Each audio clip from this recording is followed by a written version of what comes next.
He reincarnated into an otome game, not as the protagonist but as an NPC villain, fated to lose. No love routes, no plot armor, just strategy, rivals, and death. But this time, he's not following the script. He studied the system. Now he's breaking it from the inside. He's a mob with ambition, and that's a threat to the whole plot. Can a background character rewrite an entire story? Let's find out. This story began with the protagonist thinking. A mother with an incurable disease, a monstrous father, and a spoiled younger sister. This family was destined for a bad end. Reborn, he, Reed Baldia, decided to live honestly and change the future. He remembered that in his past life, one of the working days, he stretched while sitting at the computer. The protagonist said, "Finally a break." At that moment, one of the employees called out to him. She asked him how he liked the game she recommended to him. The protagonist remembered that, a few days ago, she came up to him and told him about one game. The girl noted that he would definitely like the game. Let him try it. He then promised her that he would do it. So MC answered her that it was incredibly interesting. Surprisingly, the mechanics there turned out to be more interesting than he thought. He especially liked the free mode, where you can write a plot for the heroine from scratch. The employee was happy that he liked it. He talks so much, did he really complete the whole game? The protagonist laughed and told her that it was true, he completed everything. The girl noticed that he had bags under his eyes, as expected of him. His name was Kanda Ichi. At that time he was 33 years old. He was an ordinary office worker who loved games and anime. The company paid for overtime, and you could also take days off. Nothing unusual, but this life was enough for him. However, the employees often had parties with business partners, and he was stuck in games all night. He did not notice how his body was at its limit. Standing in front of a pedestrian crossing, he fell to the ground. The last thing he remembered was the figure of his mother, who died several years ago. When the protagonist opened his eyes, he realized that he was lying in bed. Looking up, the protagonist noted an unfamiliar ceiling. He was overcome by a slight panic. Where is he? It seems that he lost consciousness while waiting for a traffic light. And then what happened? Reed threw off the blanket and realized with horror that both his arms and legs were short. He jumped out of bed and ran to the mirror. Seeing himself in the form of a little boy, MC exclaimed, "Who is this?" At that moment, a girl named Danae came in, wearing a service uniform. She addressed him as a master and asked him if he was awake. The protagonist stared at her in shock. "A maid? Master Reed? I need to tell everyone this." At that moment, more people came in, judging by their uniforms, the same servants as the first girl. He looked at everyone in bewilderment and thought, "Who are all these people?" He sat down on a chair and looked at everyone in confusion. Garn said that they were very glad that he was okay. They were so scared when he lost consciousness in the garden. The protagonist wanted to ask Garn, "Who is he?" The servant understood everything and noted that he was his servant. His name was Garn. Reed realized that he had to pretend that everything was fine. He laughed and apologized for making them all worry. The servants looked at him in amazement. The protagonist was embarrassed. Did he say something wrong? Garn said that he thanked his master for such words. However, for them, this was too much praise. He asked Reed to call him by his name. The protagonist thanked Garn. The servant showed him a bell and told him that if he needed anything, he should just ring it. When everyone left, Reed grabbed his head. What was going on?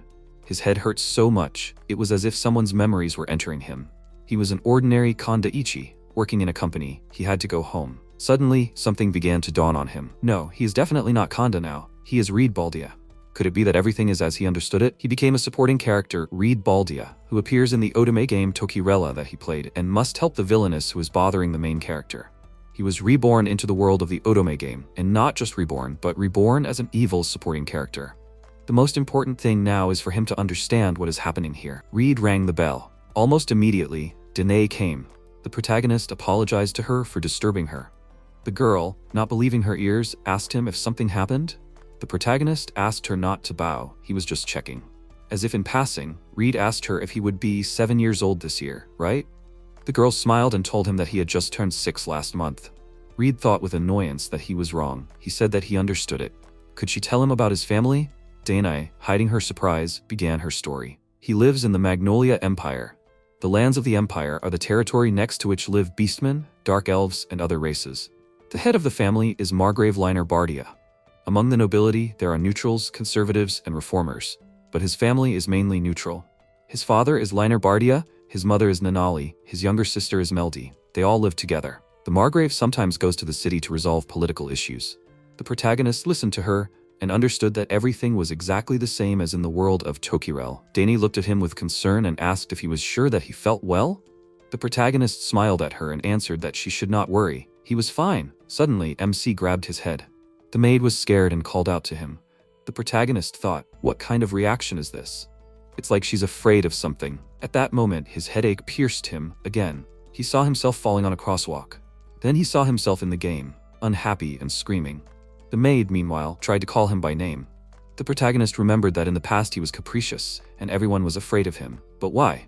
His headache suddenly subsided. He told Danae that everything was fine, and also he asked her for forgiveness for the way he treated her before. The girl, almost crying, asked him, what was he doing? The protagonist asked her what her name was. She smiled timidly and told him that her name was Danae. The protagonist happily said that she had a beautiful name. He was very pleased to meet her. The maid, not believing her eyes and ears, said, how sweet. Then she sheepishly apologized to him and told him that it was nice to meet him too. The next day, in the morning, Danae came to him and told him to wake up. Opening his sleepy eyes, the protagonist looked at her from head to toe in confusion. The girl asked him if something had happened. The protagonist assured her that everything was fine. He couldn't tell her that he had fallen in love with her outfit. Danae offered to help him change. The protagonist pulled the blanket over himself and said that he could handle it himself. A little later, when the morning procedures were finished, he went down to the dining room. It was a huge room with a large table in the middle, around which servants were scurrying, setting the table for breakfast. Reed thought with delight, this is it, the aristocratic life. Sitting down at the table, he asked Garn why he was alone at such a table. Where everyone else? The servant politely answered him that his father was in town and his mother was unwell, so she was in her room. The protagonist said that he would go see his mother later. MC wondered where Meldy was. Garn, to his words about his mother, answered that she would be glad to see him. After breakfast, Danae led him to his mother. The protagonist thought that his mother's name was Nanali Bardia. In the game, she didn't even have a name. What kind of character was she? The maid opened one of the rooms and said that he needed to come in. The protagonist paused for a moment. Danae remarked that his mother was unwell today. Maybe he would visit her another time? MC objected. He wanted to today. It seemed to him that they hadn't seen each other for a long time. The protagonist was puzzled. Why did he have the feeling that he was not allowed to go in? It was as if his body and heart forbade him to do so. The maid reminded him that his mother was not feeling well, so he tried to avoid meeting her. It seemed to him that he had not seen her for a long time. Was there something between his mother and Reed? He knocked on the door and heard Nanali invite him in. When he entered, his mother was sitting on the bed. She was very pale, but she found the strength to smile and say that she was pleased he came to her. Suddenly, he felt himself start to tremble again. The feelings washed over him like a wave. What was that? Nanali coughed. The protagonist turned to her with concern. She told him that she was fine. He sat down next to his bed, adjusted the pillow behind her back, and took her hand. The woman was touched by his gesture of attention. She thanked him. The mother continued. She learned from Garn that he lost consciousness in the garden. Is he sure he is okay? Reed told her that he is fine. He was very glad that he saw her. She said that everything was clear to her. Now she felt much better. The woman asked him for forgiveness for making him worry. The main character smiled and noted that there was nothing to worry about. After all, he is a Margrave, and their son. Nanali looked at him tenderly. After that, they continued to talk for some time. They both felt good being around each other. He tried to make her laugh by telling her different stories, and his mother laughed happily with a quiet laugh. After a while, he had to leave. Near the door, the protagonist turned around and promised his mother that he would come to her again. Coming out of her room, the protagonist thought that Garn probably knew what was wrong with this woman. Garn asked him if he wanted to know what Mrs. Stead Nanali was sick with. MC asked him. He knew something, right? The servant told him that he couldn't tell him that. The protagonist was indignant. He wouldn't stop asking him. He was asking seriously. Finally, Garn gave in, but asked him to keep it their secret. After MC promised that everything would remain strictly between them, the servant said that his mother was sick with magical exhaustion. Seeing the protagonist's confused face, the servant, with annoyance at himself, noted that he shouldn't have told him that. This disease is incurable. MC thought about it. Every inhabitant of this world has at least a little bit of life energy. It is called magical power. Usually, if it falls, it recovers itself. With magical exhaustion, natural recovery weakens sharply, and then the person dies. This disease without a cure is called fatal. He had a hunch that it would be the disease that Garn mentioned. Indeed, there was a debuff in the game called magical exhaustion. If a character is sick with it, then his mana is gradually depleted, and when it reaches 0, then his health begins to deteriorate. The protagonist looked around the room and noted that the books that were in this room were not enough. He will need to start researching how to overcome this ailment. At that moment, someone knocked on the door of his room, and Meldy looked in on him. The protagonist remembered her. This is the younger sister. Meldy? The girl asked him what he was doing. The protagonist answered her that he needed to find something. She wanted to help him, Melody looked at him in surprise and asked him if he would be mad at her. MC said that he would not do that. He offered her to go into his room. Should she read a picture book? She, not believing his words, asked him if it was true what he was saying. The protagonist smiled and answered her that it was true. Just let her close the door. The girl rushed to him and hugged him tightly. When she calmed down, they sat on the couch, and the protagonist began to read her a fairy tale. Memories came back to him. When Melody was little, Reed was incredibly happy about it. But when his mother got sick, he probably tried to protect his psyche, like an ordinary child. Therefore, he splashed out his emotions on others, swore and fought. And Melody got all this too. They started avoiding each other, so they even stopped having breakfast together. The protagonist looked at her with pity and asked her for forgiveness. The girl was surprised. For what? She told him that he couldn't sleep in the garden. The protagonist was surprised. Did she know? He couldn't pretend that she didn't know. The girl answered him with simplicity that she hadn't pretended. He said that it was clear to him. Yes, she was very smart. The sister agreed with him. That's true. She was smart. Her brother had said it right. The girl turned to him and said that he could call her Mel. The protagonist was surprised. Really? She noted that her mother always called her that, so he could too, because he was important to her. The protagonist, with a voice trembling with emotion, summed up, "Good, that means he was dear." He thanked her for that. A couple of minutes later, the girl fell asleep. MC rang the bell, and Danae and Garn entered the room. The girl smiled and picked up Melody to carry her to her room. The servant asked him in surprise, was he with the little mistress? The protagonist answered that he read her books until she fell asleep. Garn tried to hide his surprise. He thanked Reed and added that he wished for everything to be good between them in the future. The protagonist noted that it would be so. She was his sister. Garn thoughtfully noted that he had changed so much after he lost consciousness. The protagonist was surprised, right? It seemed to him that he had not changed much. The servant apologized for his words. Reed told him that there was nothing terrible in them. When Garn left, the protagonist wiped the sweat from his forehead. He was scared, but it was surprising that the present him was compared to the past. So after talking with his sister and mother, he realized what he needed to do. In the game, Reed commits a crime together with the antagonist. When he was found guilty, he was exiled. But they could also send him to war, or even execute him. And now he needed to prevent this. To avoid trial and exile, you first need to make friends with the characters in the game, and avoid actions that could lead to trial, death, or exile. He carefully wrote it all down on paper and in despair grabbed his head. It was an almost impossible task. The protagonist tried to calm down and think rationally. The game characters live in the city and other countries. Therefore, he has little chance of meeting them because he lives in the territory of the Margraves. Well, yes, he is a secondary character. You need to try. You need to train your strength to be able to survive alone. To do this, you need to save money, and most importantly, to cure Mom. He thought about his character. Perhaps these were Reed's feelings when he saw her condition. His beloved mother was weakening, but he could not do anything. His heart was breaking, and he hid his tears and bitter feelings. The protagonist noticed how kind he was after all. Surely, the relationship in the family worsened because of his mother's illness. He needed to bring peace back to the family. He needed to find a way to avoid condemnation. He needed to live according to the law.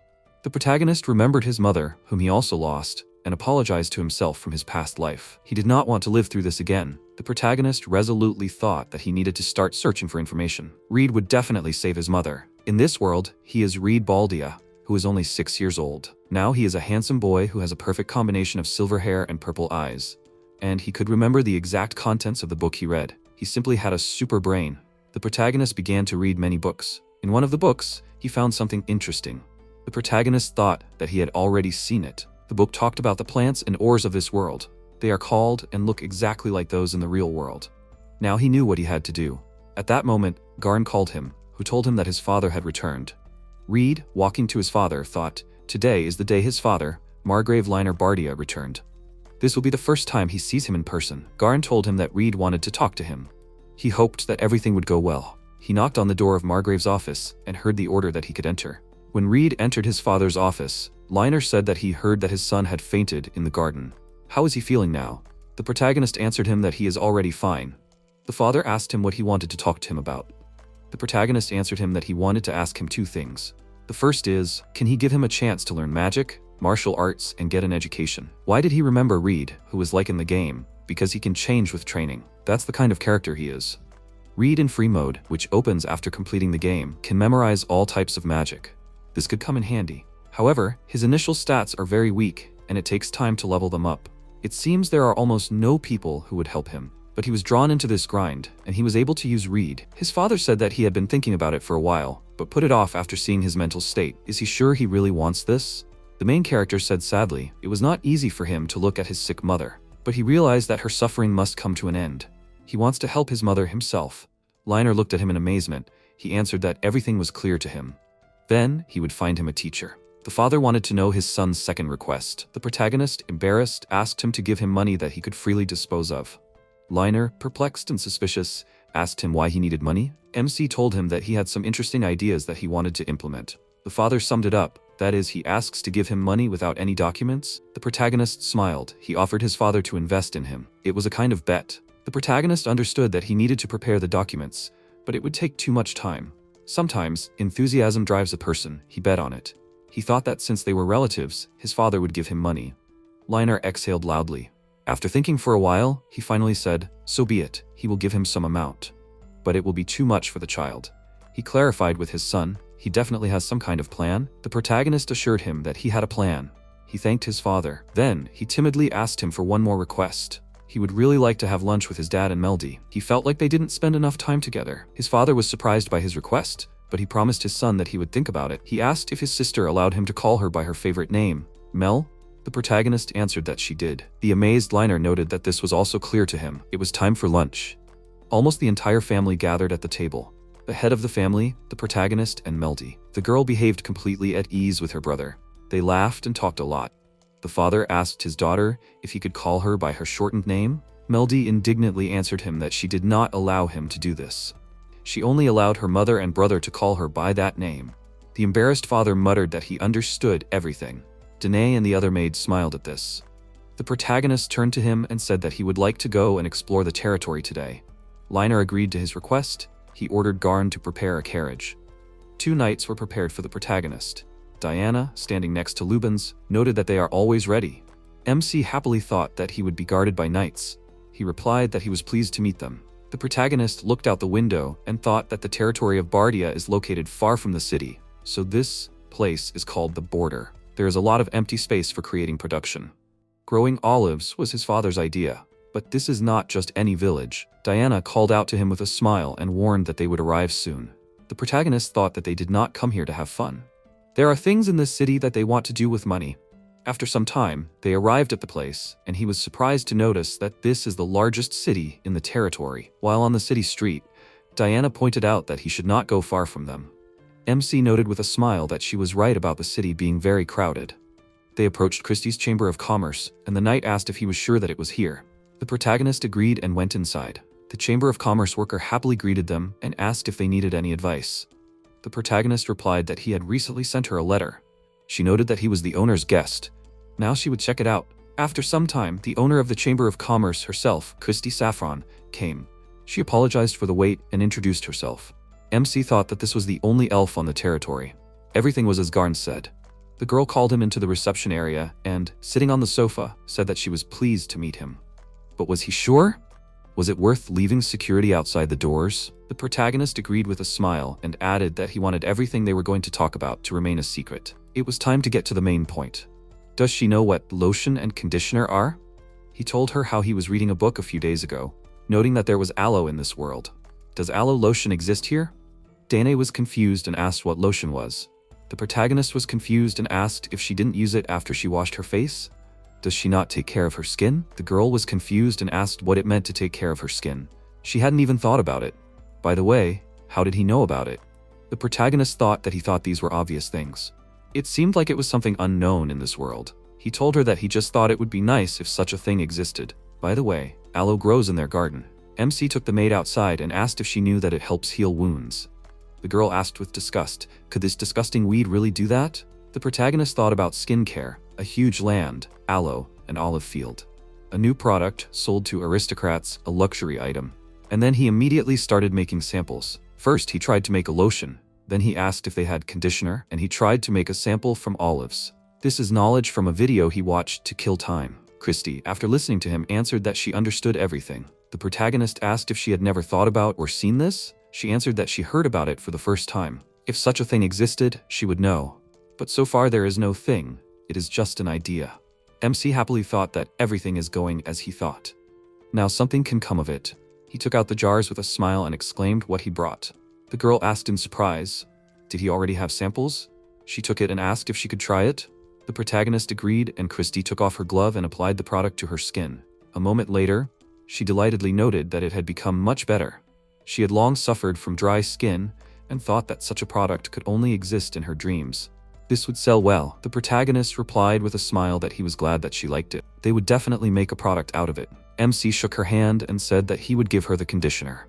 Let her definitely try it. He thought that after this conversation, they began to think about their further actions. He was thinking about creating personal assets. To do this, he needed to find lute grass and moon grass to make a cure for magic exhaustion syndrome. Christy thought hard that he was scaring her. When she received the letter, she could not believe that a child would start talking about trade. She left the Saffron family chamber of commerce and opened her own. She didn't think she would have to listen to the Margrave's son's nonsense. After a while, Emma noticed that she was in a good mood. Christy replied that they would soon have a lot of work. At this time, outside, Lubens asked the protagonist if he had succeeded. He happily agreed and said that she had listened to him with pleasure. Now they were on friendly terms with the Chamber of Commerce. But they couldn't relax. He thought that if he were to do nothing, a terrible future awaited him. There was no time to doubt. He needed to earn money and start a new life. Suddenly, the protagonist felt that someone needed help. He called out to a lonely girl and wondered if she had gotten lost. MC approached her and asked if she was okay. He was from the Margrave's family. He thought that she needed help. The girl replied that she was lost and could not find her guide. The protagonist thought that he knew it. He wondered where they had parted ways. They would help her find the guide. After some time, the guide herself came across them and, bowing, thanked him. The protagonist replied that she should not bow. It's natural to help girls in trouble. After some time in their house, the guide excitedly said that thank God that she was okay. The princess herself noted that she needed to know the name of that boy. She answered with a smile that perhaps she had fallen in love. In the meantime, the protagonist went back. Sitting in the carriage, Lubens called out to him and asked if he was sure that he should not have found out the name of that girl. Hearing nothing in response, he looked at him and noted with a smile that he had fallen asleep. They needed to return to the mansion. After some time, the teacher Sandra came to the protagonist. She introduced herself with a smile and said that she would be teaching him magic. She was pleased to meet him. He happily replied that he was pleased too. MC thought that he had been waiting for this day. It seemed that Reed could use all types of magic. Sandra sat him down opposite her and asked if he had ever used magic. He replied that no, he had never used it. He had only read about magic in books. The girl began to explain that in order to use magic, one had to convert his life force into magic power. Only then would they be able to use magic. That is, first he had to learn to convert life force into magic. It was not that easy, but she would tell him how to do it. Let him rely on her. The protagonist was surprised to think that she loved magic. Sandra added that it would be easier to show how it was used in real life. They needed to go to the training building. After a while, they came to the right place. The girl created a magic fireball and launched it into the ground. The protagonist exclaimed in admiration that this was very cool magic. The teacher explained that if you remember the image of magic in your head well, you can use it without a spell. But they won't learn it right away. First, they need to learn how to use magic power. MC started trying to do something and thought that he didn't understand anything. Maybe he didn't have talent? Sandra noted that it didn't seem to work right away. There is one piece of advice for converting magical power. Does he want to try? The protagonist agreed and thought that he had a bad feeling about this. The girl came up to him and said, let him give her his hands. In an instant, the protagonist began to get an electric shock. He screamed in fear. What was this? It felt like he was about to explode. Sandra replied with a sly smile that it was okay. No one had ever been torn apart. MC thought that he felt like something was tearing his insides out of his body through his hands. It was a very strange feeling. She was just kidding. She was doing it on purpose. A moment later, the teacher let him go and noted that it was all over. The protagonist fell to the floor and thought that it was just torture. She explained that she had just given him a forced conversion of magic power. He needed to practice a lot to learn how to control magic power on his own. But if another person forced him to feel the conversion, it would take much less time. But it was a little painful. The protagonist thought with displeasure that she should have told him this in advance. But now he felt that there was something inside him. Sandra smiled and noted that it was not interesting at all. Now it was time for them to try converting magic power again. He had already felt it, right? This was the source of magic power. Now this source needed to be converted into magic. Let him imagine compression. Then he will feel something extraordinary. MC began to imagine and suddenly felt magical power. Sandra said with a smile that now he should transfer the magical power into his fists. Let him remember the fireball she showed him. He should have an image of magic in his head in order to use it.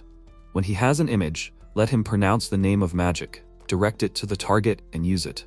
The protagonist began to remember and thought that he needed to gather magical power into his fists as the teacher showed. Make a ball and direct it to the target. In an instant, he released a powerful magic ball and directed it to the target. After that, the protagonist joyfully exclaimed that he had succeeded. Sandra, in wild shock, noted that she did not think that he would be able to advance so much in using magic in a day. If a person has learned to convert magical power, he will not be able to use magic immediately. It takes a lot of effort to remember the image. He has a great imagination, and maybe he is a genius. After some time, MC thought that he was able to make a few more fireballs, and they all hit the target. He tried to use it without a spell, and he succeeded. After training, Sandra, seeing his condition, noted that it seemed that he had less magic power. Now they need to give a lecture. The protagonist replied that he probably overdid it a little. They returned to the office, and the girl said that all people are born with their own amount of magic power, but everyone has the same amount. The more often you use magic, the more its amount becomes. The protagonist asked if there was a way to restore lost magic power. Sandra answered that, at the moment, there is only one way. Many countries are trying to make a recovery potion, but so far no one has succeeded. MC thought that now there is no recovery potion that was in the game. The teacher told him about magic elements and special magic. The girl explained that in order to use magic like fireball, you need to transfer magic power into fire and water. Absence of element also refers to the magic element. It is magic that has the same auxiliary role as forced transfer of magic power. She came up with it. Magic is not that simple. You can even create your own magic. The protagonist responded in surprise. This is very interesting. Sandra noted that he has just started learning. He needs to get used to magic power. He happily responded that he will try.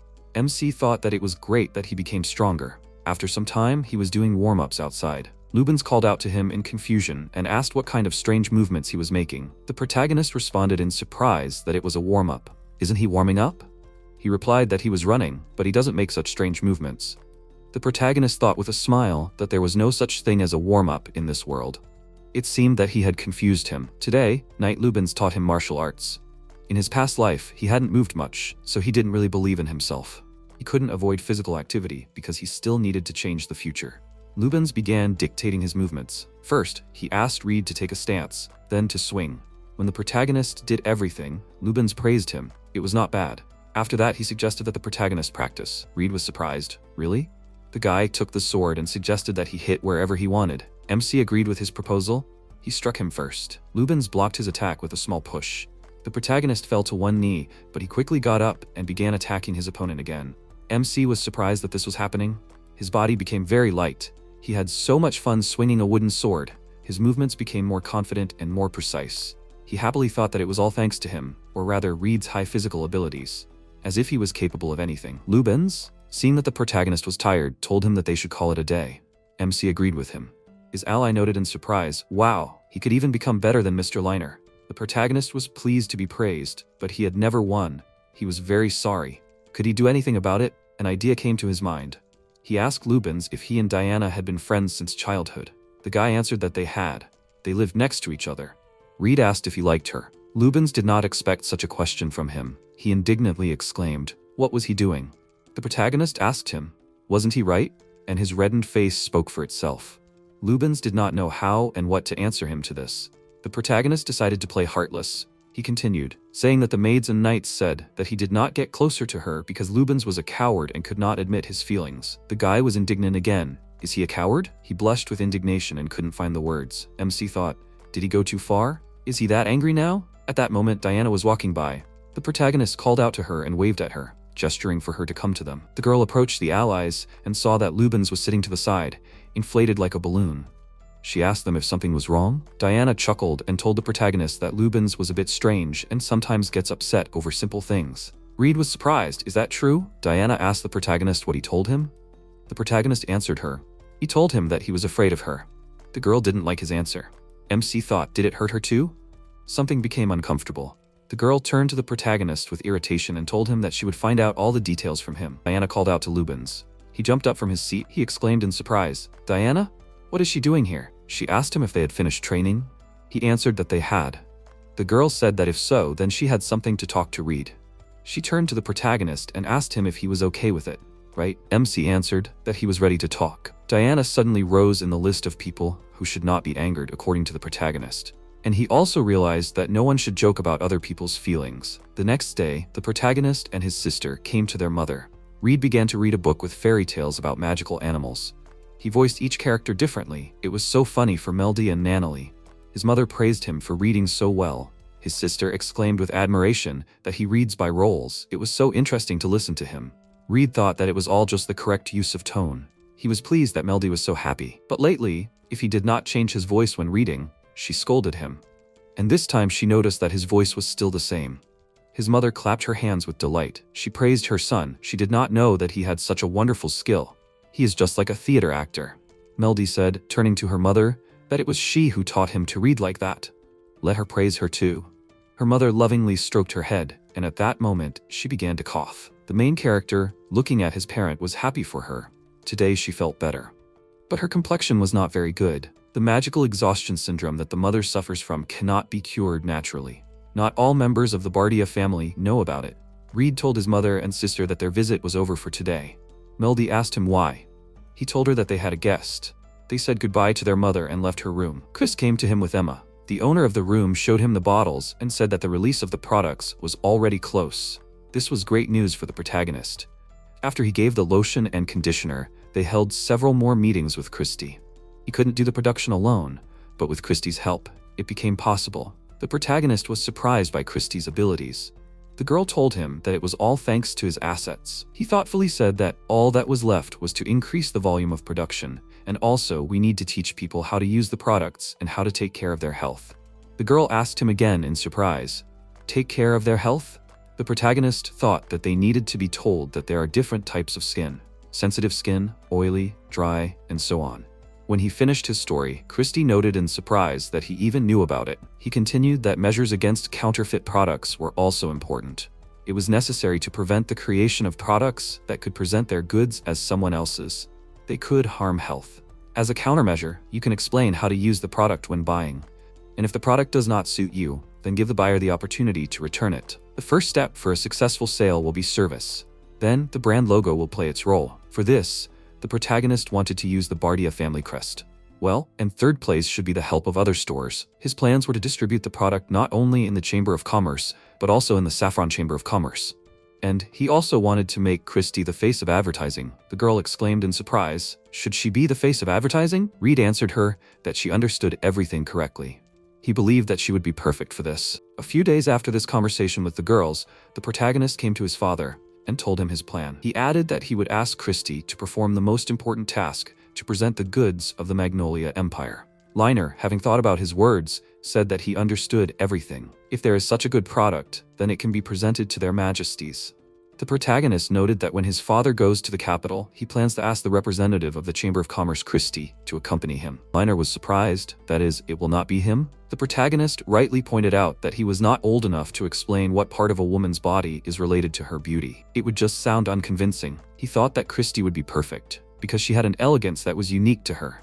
His words made Liner think. Protagonist laughed. He remarked, "Probably beast men who saw Christie's beauty would want to give her as a gift to their wives and daughters." Liner looked at him in bewilderment. He thought, "Is this a 6-year-old talking?" Reed looked at his father's distrustful look and assured him, "Really, that would be it." The head of the family allowed it.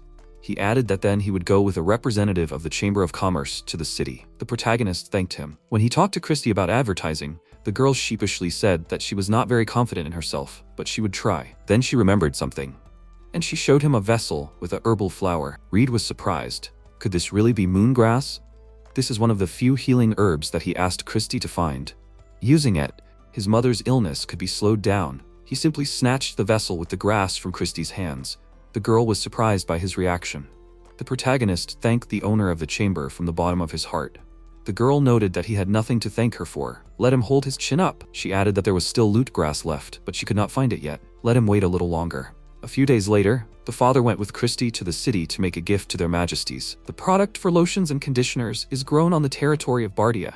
The Chamber of Commerce is engaged in processing, production, and packaging. Also, the Chamber of Commerce is engaged in transportation, sales, delivery, and service. Part of the proceeds went to the protagonist. He moved away from the development of skincare cosmetics. His next product will be the development of a recovery potion from moongrass. Even if it is impossible to completely eliminate the disease, it can stabilize the condition until a miracle cure is created. But he had one problem. He said out loud that he did not have any pharmaceutical knowledge. Hearing this, Garn suggested to him that maybe he should ask Sandra about it. After some time, MC came to the teacher. She asked him what he wanted to know from her. He showed her a vessel with a flower and replied that he wanted to ask her about this herb. The girl asked him in surprise what it was. Reed said that this magical herb has the property of restoring magical power.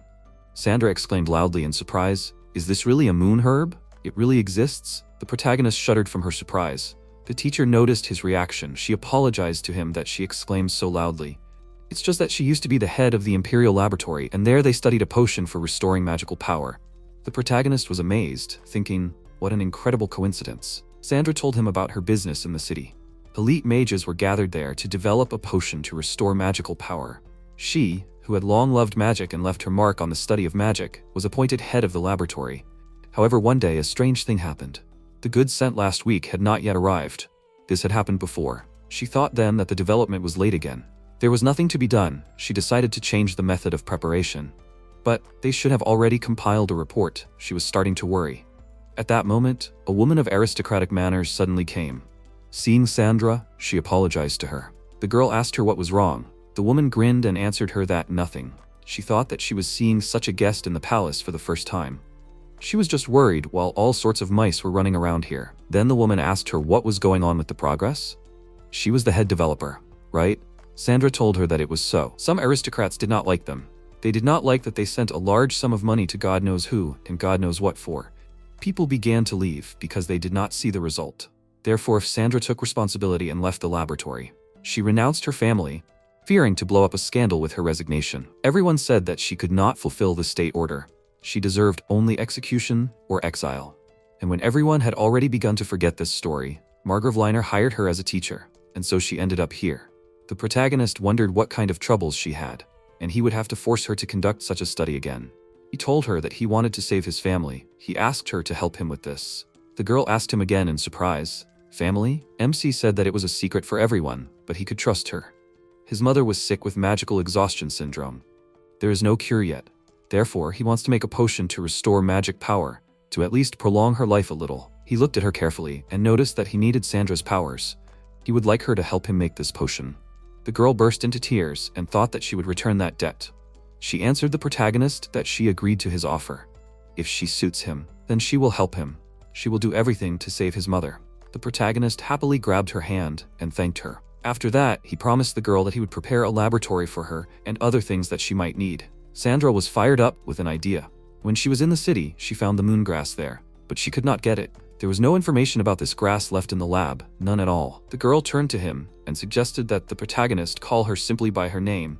But in class, she is teacher Sandra for him. The protagonist answered her that he understood everything. Both were in a great mood from the successful alliance.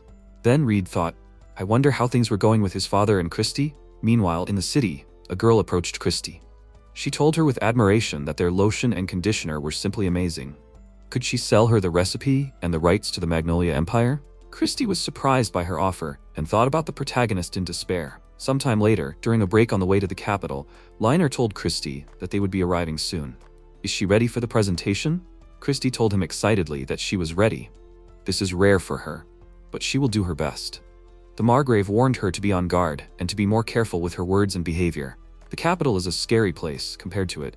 A Margrave like him seems like a speck of dust. Emma looked out the window and noticed that the capital is already visible. Christy exclaimed that she was always amazed by this fortress city. The location of the capital was really very beautiful. There were many snow-white doves flying above the capital. The imperial capital Magnolia is surrounded by 2 walls. Aristocrats live inside the palace walls, and the walls themselves are about 5 meters high. Behind the wall, there was an ordinary city. It was protected by a wall. Emma noticed that even the Elven Kingdom was not that big. Christy looked around. She noted that Mr. Liner had already gone ahead. Only they had been standing for a long time. They were told that they had offerings, asked to show them. Christy was perplexed when Liner told the guards that he trusted the 2 women sitting by the carriage. Did they understand everything?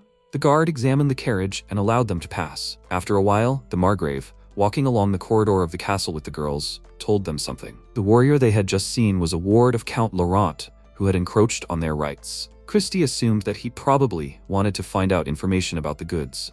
She apologized to Liner and said that she would be more careful. The Margrave answered her that it was his own fault. He did not explain to them. He did not know that such a thing could happen right during the interrogation. Suddenly, the voice of Count Laurent was heard. He clapped his hands and said, "Who do they have here?" "Yes, it is Margrave Liner himself. He did not expect to see him here." The protagonist's father thought sarcastically, "And here he is." He greeted the Count out loud and noted that they had not seen each other for a long time. Laurent answered him that it was so, but it is because the Margrave lives far away. He noticed Christie and asked Liner, "Who is this beauty?" The girl smiled at him and told him her name. The Count stroked his chin and said, "Is she the same hooligan who escaped from the Chamber of Commerce?" He continued that there were rumors about her here, although they were not confirmed. Christie tried to control herself. She calmed herself down. The Count noticed Emma and asked the girl if that was the beastman behind her. It seemed that she was really friends with animals. Christie thought indignantly. Calling beastmen animals was considered an insult. He was saying this on purpose to anger her. She decided that she would not allow this rude man to insult Emma. The girl clenched her fists, but at that moment, Liner intervened. The Margrave turned to Laurent and told him that, on his part, this was too much. They had come to an audience with their majesties. Wasn't it stupid of him to insult them? The Count immediately became embarrassed and asked him for forgiveness. A little later, when Liner and the girls were sitting in the waiting room, Christie asked him who it was. The Margrave answered her that it was Laurent Galliano. He adored money. Emma turned to the girl regretfully. She asked her for forgiveness. This all happened because of her. Christie hugged her assistant, calming her down. She said that it was not so. She was not guilty of anything. Thus, Count Laurent was blacklisted in Christie's chamber. The Margrave told them not to worry. Their majesties were ordinary people with common sense. At that moment, a servant appeared. She apologized to them for waiting and said that she would take them to the Emperor. A short time later, the allies appeared before the Imperial couple, politely kneeling before them. All the representatives of the nobility were already in the audience hall. Emperor Erwin Magnolia noted that they made them wait. His wife, Empress Matilda Magnolia, smiled warmly at the allies. Liner introduced himself to them. He added that he had come to their palace.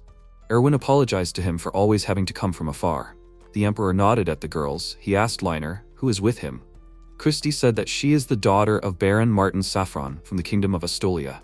Her name is Christie Saffron. The Emperor chuckled. He heard that she is from the Chamber of Commerce, but he did not know that she is the daughter of a baron. The girl answered him that her father had only recently been given a title. Erwin noted that if she is the daughter of a nobleman, then he addressed her incorrectly. Laurent almost burst from his stupidity. She was not at all a strange girl from the Chamber of Commerce. Matilda turned to her husband. She told him that she wants to try the goods as soon as possible. The Emperor came to his senses and asked his guests to show them his goods. Christie handed them 2 bottles with a coat of arms. She said that she brought them this. She mentally noted that the reaction of the men was 0, but the Empress, servants and maids were interested in the products. The girls said that she used the lotion and conditioner herself. Mathilde asked her if she could touch her hair. Christie didn't see a problem with that. She approached the Empress, who touched her hair. Mathilde was surprised. Wow, it was amazing. She had never seen such smooth and shiny hair before. She added that only women could understand the true value of such hair. Christie asked her if she would like to try the lotion. Laurent turned to the Empress irritably and said that it could be dangerous. Matilda winced in displeasure. Actually, she was talking to Christie. When did she ask his opinion? The Count fell silent, ashamed. The owner of the stall said that the lotion removed dry skin. The Emperor's wife rubbed the lotion on her hands and asked the girl with a smile, was she going to bribe all the ladies of this palace? After that, she examined her hands and noted with delight, wow, she was even ready to call it the best product. Christie bowed her head and thanked the Empress. Matilda, with a satisfied expression, said that this lotion and conditioner are simply amazing. Could Christie sell the recipe and rights to the Magnolia Empire? The protagonist's ally fell silent in surprise. The Empress asked her if she could hear her. The girl gently but firmly said that she apologized to the Empress, but she could not accept her offer. A member of the Margrave Liner family participated in the development, so she cannot decide alone. Matilda objected to her. Margrave Liner is a vassal of the Magnolia Empire, so he cannot refuse them. The choice is hers. The girl looked at the protagonist's father, but he turned away from her, making her understand that he would not help her in this matter. Christie thought in despair that she could do nothing. She remembered how she had promised the protagonist that she would do her best. She had asked him to rely on her, and now she didn't know what to do. The decision came in 1 second. Christie straightened her back and told the Empress that their Chamber of Commerce had risked their lives to release this product. if she wanted to take away their efforts with the rights, then they would better leave the territory. Even if they made another such good product, if they transferred the rights to its production, they would not be able to sell it. Instead, she could offer the Empress an alternative solution in the form of the right to receive the product first. They would try to always have the product in stock, so let her forgive them. Matilda, after some thought, said that she was, of course, very sorry, but so be it. All the servants asked her in surprise, was she sure of her decision? The Empress answered them that she was. Christie was right. If the rights of the people were taken away, then one day this empire would perish. She approached the Emperor and told him that they should take this opportunity to thoroughly review the rights. Does His Majesty support her in this decision? The Emperor told her that she was absolutely right. In the future, they would be more strict in enforcing the rights of the citizens, and of course, he would leave the rights to produce the lotion and conditioner to the Christie Chamber of Commerce and the Bardia territory. He asked his subordinates if they all agreed. They meekly agreed. Christie thought in amazement how suddenly everything began to go according to plan. She looked at the Empress's face, she smiled a mysterious smile, then she winked at the girl. Christie looked at the Margrave, who still did not turn in her direction. A sudden guess struck her. Was this all a setup? The Empress's behavior showed that her goal was not production and rights, but obtaining products. She could give orders, but that would be an abuse of power and would not be noticed by the other nobles. So she made her promise herself. Christie realized with annoyance she was simply dancing to the Empress's tune. She was just a speck of dust compared to this empire. After the audience, the allies waited in the guest room. Chris thought that she was very tired. Emma praised her. She was great. Liner noted, he told them that they needed to be on guard. Suddenly, the door to the room opened, and the maid said that their Majesty had come to them. Erwin apologized to them for coming so suddenly during their rest. They apologized to their guests that he and his wife did not even greet them. When everyone sat down at the negotiating table, the Emperor apologized to Christie for having to participate in all this. Erwin and Matilda explained to her what was really happening today. When the samples of the product were made, Margrave Liner had already given it to them. All this because the product was so amazing. Although a non-disclosure order was issued in the capital, rumors still began to spread. Among the nobles who heard this, there were those who wanted to obtain the rights to them. They set their sights on the valuable gift from the territory of Bardia, and it seemed that there was an opportunity to review the restrictions and rights of the nobles. Today was a productive day. Chris, having listened to them, smiled and told them that there was nothing to worry about. They had obtained the desired result, for which they were grateful to the Imperial couple. Now, she understood that thanks to the fact that the production rights were given to Chris at the meeting of the nobles would not be able to get them just like that. Matilda noted that the girl understood their intentions so well, she would even like to take her as her maid. The Empress smiled and added that it was all a joke. The girl noted that her gaze was serious at these words. The Emperor stood up and said that he still had something to talk about with the Margrave. The men left. The Empress suggested that the girls summarize their conversation. She would like to clarify about the right to receive the goods first. Chris was surprised. Already? How fast Matilda is. Meanwhile, Liner asked the Emperor in surprise what he said. Erwin said that one country approached him about marrying a member of his family or a suitable aristocrat. Because of this, one problem arose. It turned out that there was no one more suitable than his son Reed for this appeal. At this time, Nanali was thinking about her health. She looked at the glass with the medicine. She had such a strange feeling as if something was coming out of her, as if a crack had formed at the bottom of the glass. The disease did not come to her unexpectedly. At first, she felt tired, but later she could no longer stand on her own. Could she do anything about her body? She began to think that her illness had stopped progressing. From that moment on, she tried to think like that until the night. She simply slept terribly. When her son found out about her illness, he began to snap at others. Meldy began to cry more often. Why was this illness devouring the hearts of her dear children? Yes, she was already in despair. Recently, Reed began to behave differently. He began to talk like an adult. At that moment, her daughter came to her. She was so happy. Nanali noticed that she was happy today. Did something happen? The girl with a wide smile answered her that her brother read her a book. The woman thought warmly that her son had corrected his behavior. He was trying to make friends with his family. She cannot give up. She can do it. She will not give up. She can defeat this illness. Meanwhile, the protagonist basked in the sun. He thought that today was nice weather. Then he jumped up and cursed. Father and Christie are trying hard now. He also needs to be useful. The protagonist decided that today he would try attribute magic, like in the game. This universe is very similar to the world of the game Tokirella, which he played in his past life. He received the necessary materials, so he developed care products. This could not happen in the game.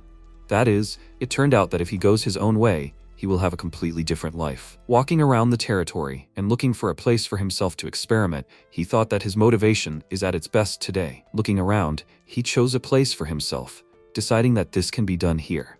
He has already checked the fire, so he needs to check everything else.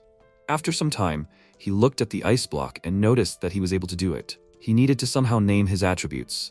He needs to come up with something that can be easily imagined. For example, a fire spear or a thunder spear. And during the attack, he activates the fire spear. Having tested everything, he was satisfied. The protagonist suddenly heard Melody say in amazement that he was doing real miracles. Reed turned around and saw his little sister. He asked her in surprise, since when had she been here? Melody happily answered him that she had been here since the moment he had summoned the fire. The protagonist was horrified. She saw everything. MC conspiratorially suggested that everything she had seen here would be their little secret. The girl was perplexed that his magic was so beautiful. He remarked he would read her a book, whatever she wanted. The sister happily agreed to this. The protagonist exhaled tensely. If everyone found out, all sorts of rumors would start. Melody asked her brother to show her his magic again. A few days later, the protagonist received a letter from Christie, who had left for the capital. Opening the envelope, he wondered, had they succeeded? The girl wrote to him that Margrave Liner wanted to deceive them. Count Laurent was banned from entering. And also, Empress Matilda is very dangerous. MC was surprised, somehow strange. What happened to them? An unknown count was banned from entering. The protagonist thought that his lessons would start soon. He needed to go to class. During class, Sandra said that in order to use attribute magic, certain inclinations are needed. She asked him if special magic requires special inclinations. Reed answered her that he did not know. The teacher admonishingly noted that it is important to be able to say that he does not know something. He thought that Sandra always praised him. The girl continued that the answer is obvious. Nothing is needed for special magic. The protagonist became interested. Does this mean that anyone can use it? Sandra answered him that this is not entirely true. You need to create it yourself, or get it from someone. The protagonist was surprised. Special magic can be created, he told the teacher. She already said that magic can only be used when an exact image appears in the head. Does special magic work the same way? The girl answered him that it is. Only you need to use strong magic and a more exact image. If something is missing from them, then nothing will work. And also, she added about receiving. Only the creator of special magic can transfer it to another. Both need to have enormous magical power. The protagonist clarified with her, a lot of magical power is needed, and if there is not enough of it, or the image, then it will not activate. Sandra noted that he understood everything correctly. She immediately changed the topic and told him she made sure that the received moongrass can restore magical power. Now she just needs to get a concentrate from it. The protagonist exclaimed in surprise, "Wow, what will come of it? Will it be a drink or a pill?" Sandra was embarrassed. She forgot about the form. Her head was full of the recovery effect. She thanked him for the reminder and told him that she would be right back and start creating samples. Reed was surprised, but what about the lessons? The girl, leaving, muttered that he would be on self-study later. She had no time now. In the evening, MC went outside again. He thought that in order to create original magic, magical power was needed. But how much of it did he have? Maybe there was magic, or a tool with which he could measure it? Suddenly the sky was covered with clouds, thunder was heard and lightning flashed, after which a downpour began. The protagonist said, "This is rain." He needs to go back quickly. He was soaked to the skin by the time he got home. The maids met him. He apologized to them and told them that he was wet.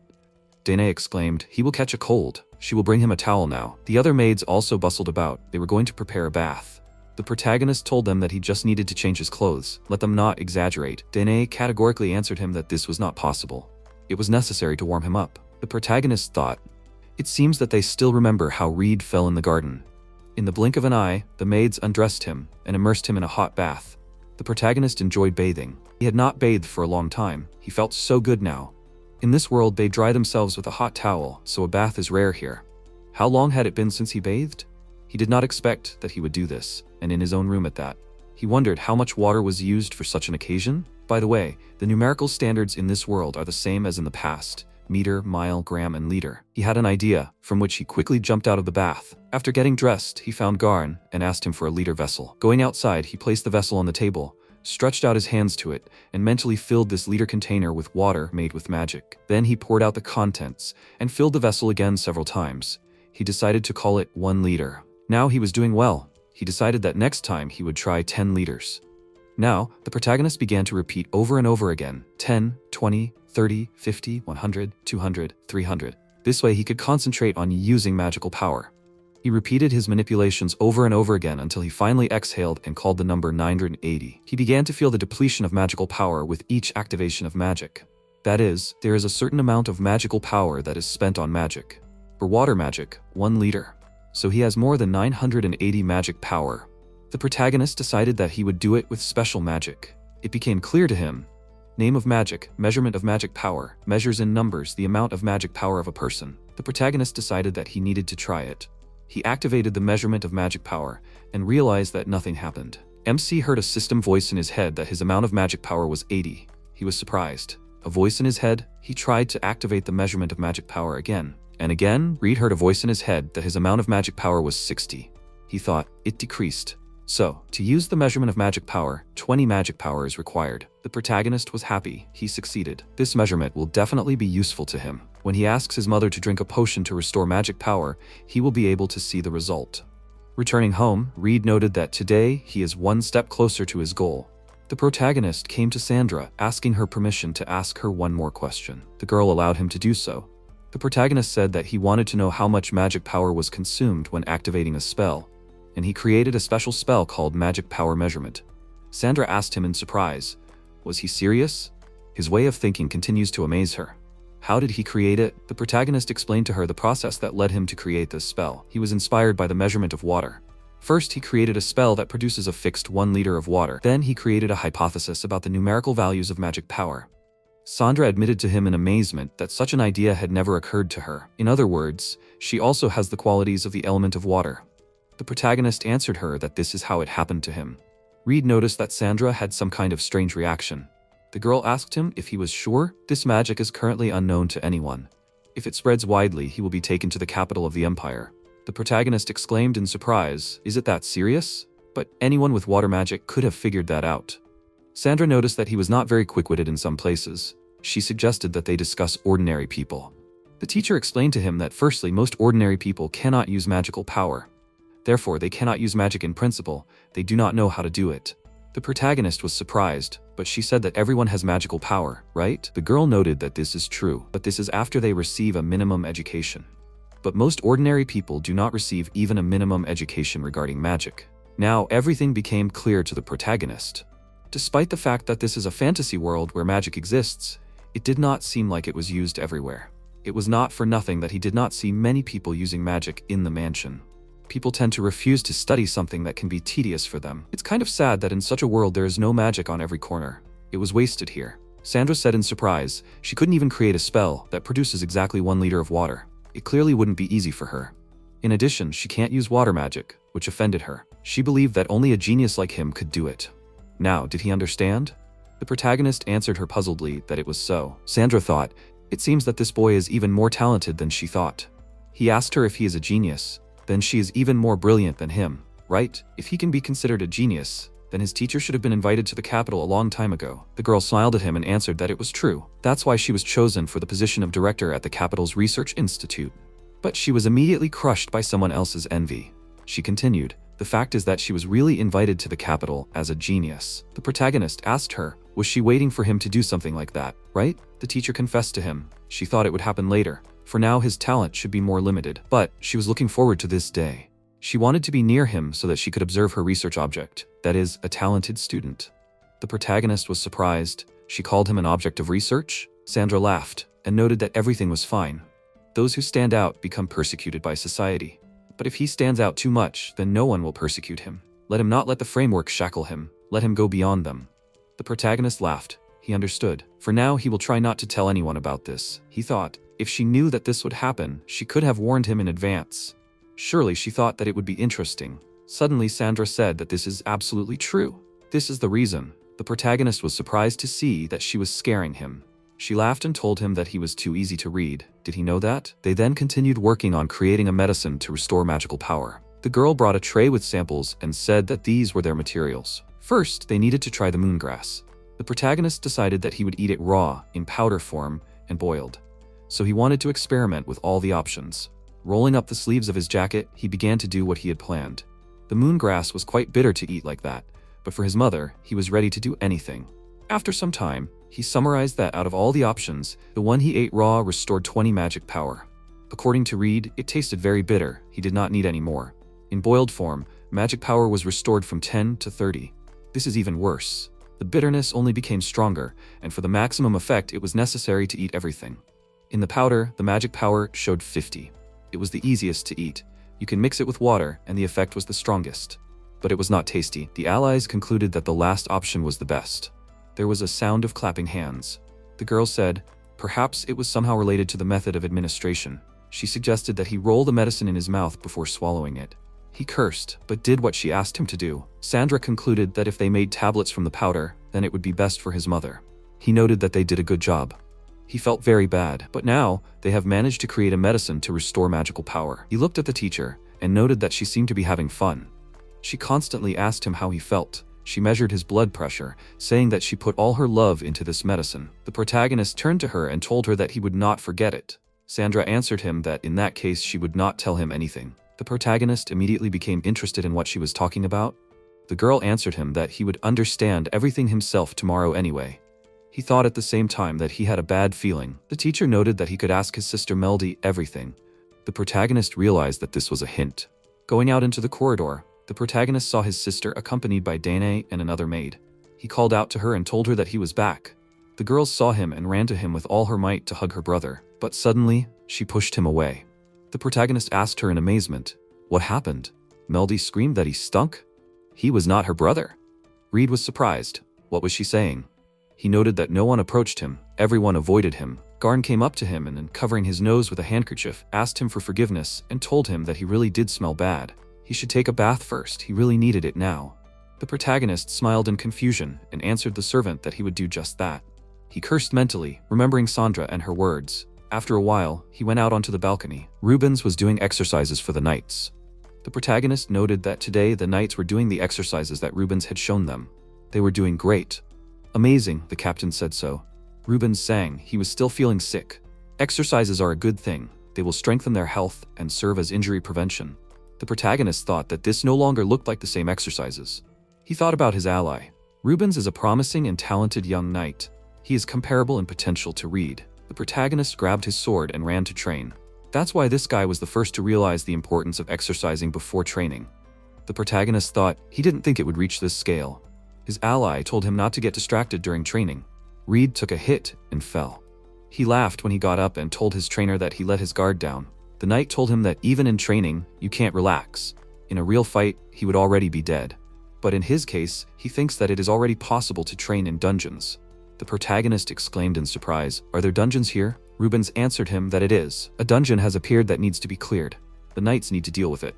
The protagonist asked the guide to tell him more about it. His ally told him that a dungeon is considered a subtype of a living creature. In short, it is a place where dangerous monsters live. It is an excellent source of materials and a good place to level up characters. For a dungeon to appear, first, its core deep underground generates a huge amount of magical power for a long time. When the magical power accumulates above a certain level, an entrance to the dungeon appears. At the same time, monsters and treasures are born. In addition, monsters kill people who came for treasures. The killed become food for the dungeon. If the dungeon is left uncleaned, the monsters will go out into the outside world. That's why knights and adventurers clear dungeons. To destroy it, you need to go down to the very depths and destroy the core. Then the dungeon itself will collapse, burying everyone inside alive. That's why they often decide to simply damage the core. The damaged core goes underground again and accumulates magical power again. Knights regularly patrol the dungeons and check them. The protagonist noticed that it was somewhat reminiscent of an anthill. He asked the knight, "What is an adventurer's guild?" These words have always interested him. Rubens answered him, "Simply put, they are general workers. There are state and private ones. The Magnolia Empire Guild is governed by the state. The guild has its own system. It posts requests inside, and freelance adventurers take them. The more complex the request, the higher its rank and reward. In the territory of Bardia, knights were often engaged in the extermination of monsters. Most of the requests in the guild are related to collecting items. The local adventurers live a calm and leisurely life." In the end, Rubens added that he explained for a long time, but in detail. The protagonist dreamily said that he would also like to register in the guild someday. His ally noted that his swordsmanship was becoming more and more skillful every day. He would like to see his bright future. He would certainly succeed in conquering dungeons. The protagonist answered him that when this future comes, he hopes that Rubens will be married to Diana. The guy nervously exclaimed, "What is he saying?" He asked him not to mention it. Reed asked him why he was so unsure of himself. Diana would definitely reciprocate his feelings. Rubens objected. No, that can't be. The protagonist asked him why. The guy answered, because he does not like to get up in the morning. Diana always comes to wake him up. But then she tells him not to think that she will wake him up forever. One day she will have a husband. That's how she says it. The protagonist opened his mouth in amazement. The night continued. And also, when she made him breakfast for work, she told him that she was practicing in case of marriage, not especially for him. And when her parents hint to her about marriage, Diana tells them that he is just her friend. Not in that sense. That's how she answers her parents. Rubens was silent for a second and added that he simply cannot like a girl like her. The protagonist noted, and also Diana is a real tsundere. The guy was amazed. What was he hearing now? Reed turned to him. He asked him if he and the girl have memories just for them. Rubens answered him that he did. He confessed to the protagonist when he was a child. He promised Diana that he would become a knight who would protect her. The protagonist thought, a promise from childhood friends? He looked sternly at his ally and told him that he had to go on a date with Diana. He absolutely had to go. Rubens wondered why he had suddenly decided to do such a thing. Reed answered him firmly. A knight should not hesitate. He knew the girl's character better than anyone, right? So let him think about the true meaning of her words. The guy thought about the true meaning. The protagonist noted satisfactorily. It seemed that a good thought had finally occurred to him. Rubens said that he understood everything. The protagonist noted that he couldn't have explained everything to him at all. At home, at the table, the protagonist remembered his conversation with his friend and laughed. How complicated everything was. Melody asked him in surprise why he was laughing. He answered her that it was just like that. He thought that it was better not to tell others about such things. Meanwhile, Diana was going to meet Rubens and remembered the places where they often played with him when they were little. Having met the guy, she asked him what he wanted. Rubens plucked up his courage and, as if confessing, blurted out to the girl about his feelings for her. As the protagonist later heard, they finally started dating. And he would like them to get married right away. The next morning, the protagonist was woken up by Melody, who shouted to him that it was already morning. The girl jumped on him and burst out laughing. He wished her good morning. He thought that recently his sister had been coming to him every morning to wake him up. And she did it too persistently. Before, he woke up before her. She was offended at him then. She wanted to wake him up herself. After breakfast, she returned to her room and sat down to study. She's preparing for a bright future, learning etiquette, languages, dancing, etc. Education for the gifted. The protagonist was sure that for her, the morning is a very valuable time when she can communicate with her beloved brother. She is only 4 years old now. That's why she is so active. Besides, in addition to Melody trying to crush him every morning, his father also returned that day. MC greeted him and Christy and congratulated them on their return. Christy came up to him and sadly said that she tried her best. Suddenly, the girl began to fall, and Danae caught her. The protagonist called out to her worriedly. Liner explained to him that Her Majesty enjoyed chatting with her. And then, on the road, Christy had no time to relax. The father added that the girl should sleep in the guest room for now, and he had something to talk to his son about. He invited Reed to the office. On the way there, the father complained to him that he was a bit tired this time in the capital. The protagonist noted that he still had a lot of work. When they settled down more comfortably for a conversation, Liner looked closely at his son. Finally, he asked him why he had suddenly changed so much. He was putting a lot of pressure on him, but he remained calm. He clearly doesn't do children's work. This includes gifts. There are no books in this mansion that contain such knowledge. Can he explain it to him? To be honest, MC didn't expect his father to corner him like this. He didn't even think that he could answer his question. But it was hard for him to continue deceiving his father. The protagonist thought that he would answer him honestly. Choosing his words carefully, he told his parent that, in fact, on the day he lost consciousness in the garden, he remembered his past life. The memories of his past life and Reed's memories were mixed. Thus, a new him was born. The basis of his personality was the memories of his past life, but Reed's memories and his feelings also carried weight. He felt guilty for what happened to his sister and the maids. And also, he respected his father. He wanted to be as strong as him. And also, he was in despair that he could not do anything to help his mother, who was dying. That's why he wants to protect his family and his mother. Liner was silent for a long time after his confession, lowering his head, and then he asked his son for forgiveness. Reed was confused and asked his father to raise his head. The Margrave continued. He just watched, and did not even guess about it. He thought that Reed was doing all this for himself. He did not know how much despair was in his heart. He did not know anything at all. He needed to spend time with him more often. He failed as a father. The protagonist objected to him, but he noticed the changes in him. Does he believe everything he told him?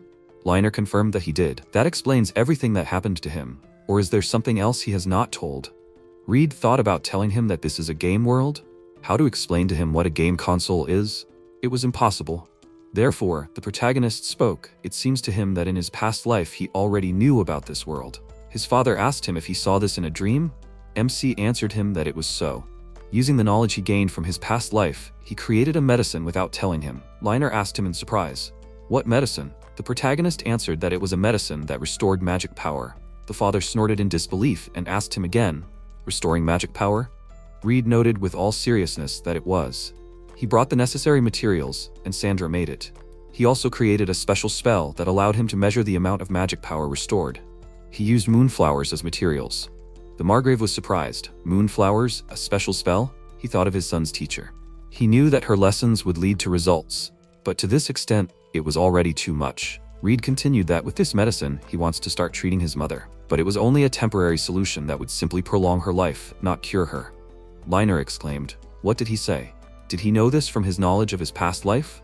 If he knew anything else, let him share it with him. He would help him." The protagonist promised him that everything would be so. At that moment, Garn appeared. The servant asked the head of the family, "Did he call him?" Liner asked him to join their conversation.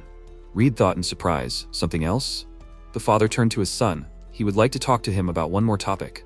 He was silent for a moment, and then said that he had decided on his bride. The protagonist's amazement knew no bounds. Garn calmly asked, should he propose? The Margrave answered him that there was no need. Everything had already been decided. The protagonist, not believing his ears, asked his father when. He answered him, in a couple of months. The protagonist was at a loss for words at that moment. Liner noted that he was also surprised. His Majesty had raised this issue very unexpectedly for him.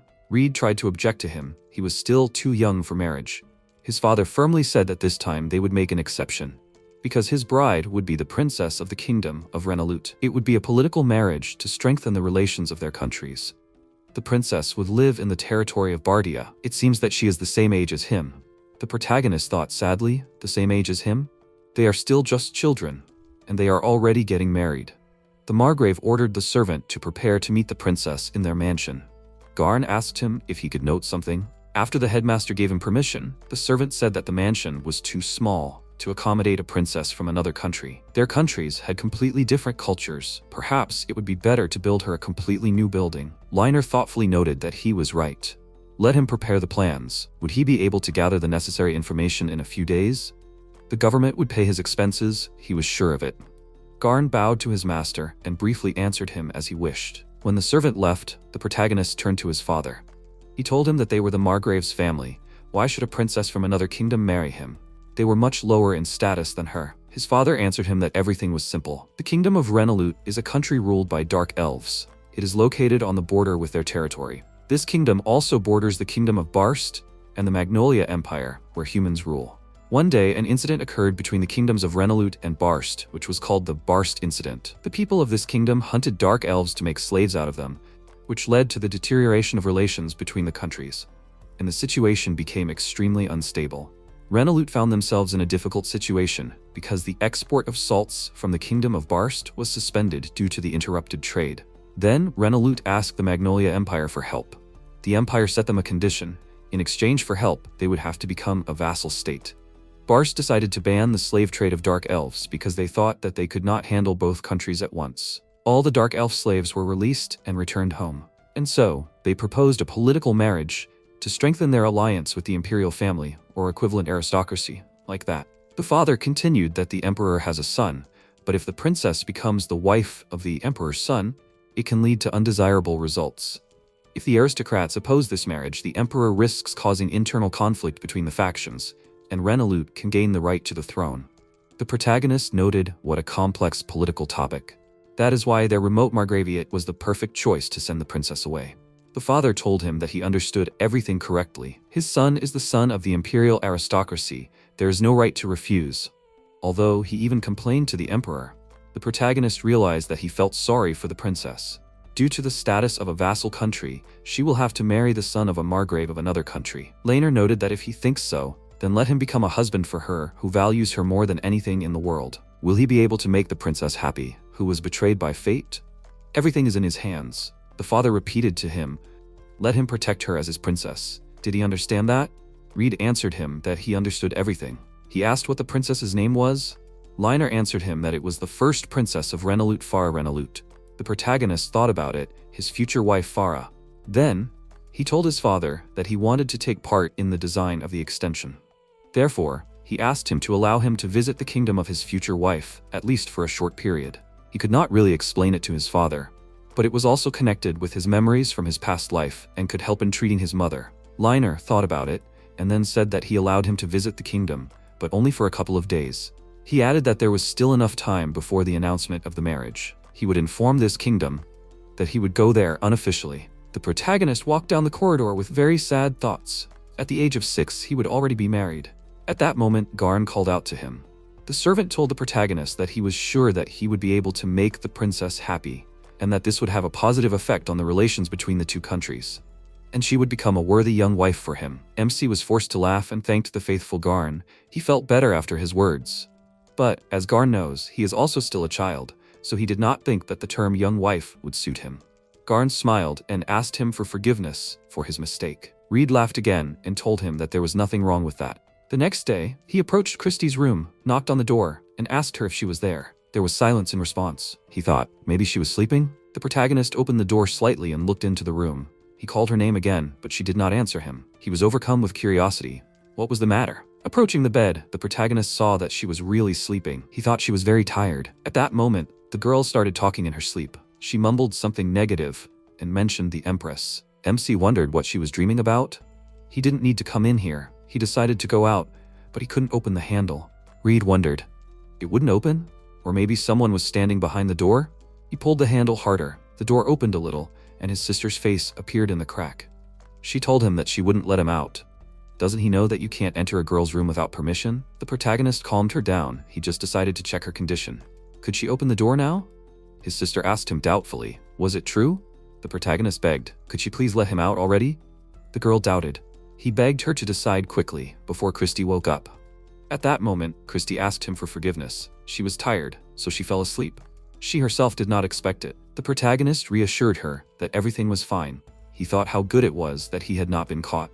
Reed continued that he wanted to apologize to her for what had happened in the capital. What had happened there? His father had kept him in the dark. The girl wanted to talk to him about it herself. She told him about what had happened during their visit to the capital, about the business with Count Laurent, about how she had also been kept in the dark, and about the business negotiations with His Majesty. And not only about that, she also told him about how the Count had treated her rudely, not knowing that she was of noble birth. The Emperor had offered to punish him, but the girl had refused. The Count was then completely confused. The Emperor asked her if she wanted something else. The girl really wanted to tell him something. Erwin told her that he was listening to her. Christy said, addressing the nobility as well, that this was a request to everyone. From now on, she wants them to stop believing rumors and base their opinions on evidence. If they, the glorious nobles of the Magnolia Empire, continue like this, their country will be despised in the diplomatic arena. They should use this opportunity to reflect on this and correct their mistakes. Count Laurent then turned blue with anger. The Emperor supported her. He felt sorry for their aristocracy being so uneducated. He turned to the girl and expressed his hope that she would forgive them. The girl summarized that this was not only Laurent's problem, but the entire aristocracy. They were all really reprimanded. Perhaps she went a little overboard, but it was worth it. The protagonist thought in surprise. Everything turned out to be much more surprising than he thought. Reed muttered that she was a great woman. Christy asked him what he said. The protagonist answered her that he had not said anything. She had misheard. He asked, so they could only wait and watch Laurent? She answered him that it was so, but those who were in the Count's faction had already lost their positions. They would have no influence for some time. The girl exclaimed, Laurent's faction. It was simply necessary to defeat this enemy if they wanted to expand their trade. He did not get his title of Count for nothing. He worked well with the Magnolia Empire Chamber of Commerce, worked behind the scenes. He was the one who did not allow the chambers of commerce of other countries to gain influence. The protagonist, listening to her emotional speech, thought that he would not want her to be his enemy. He told her that he was glad that the negotiations were successful, and he was also pleased with the fact that her company moved to their territory. He thanked her for everything. Christy looked at him in surprise and noted that it was a great honor for her to hear such a thing from him. She was also very lucky to have met him. She was not recognized. No matter how hard she tried, her efforts did not bear fruit. Count Laurent called her a stubborn horse. This is because of how her trading company was formed. She was born into an elven trading company, and she had an older brother. It was decided that he, as the eldest son, would inherit the company from his father. But Christie's business acumen was much stronger than her brother's. The girl thought that she would support her brother from behind the scenes, until people began to say that, with her track record, she should have been the one to inherit the company. Fearing that their business would fall apart due to internal disputes, she decided to become independent.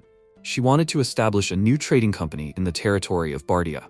This way, the spheres of influence of her family's company would not overlap with the new brainchild. Even if a person is very talented, starting from scratch in an unfamiliar land is extremely difficult.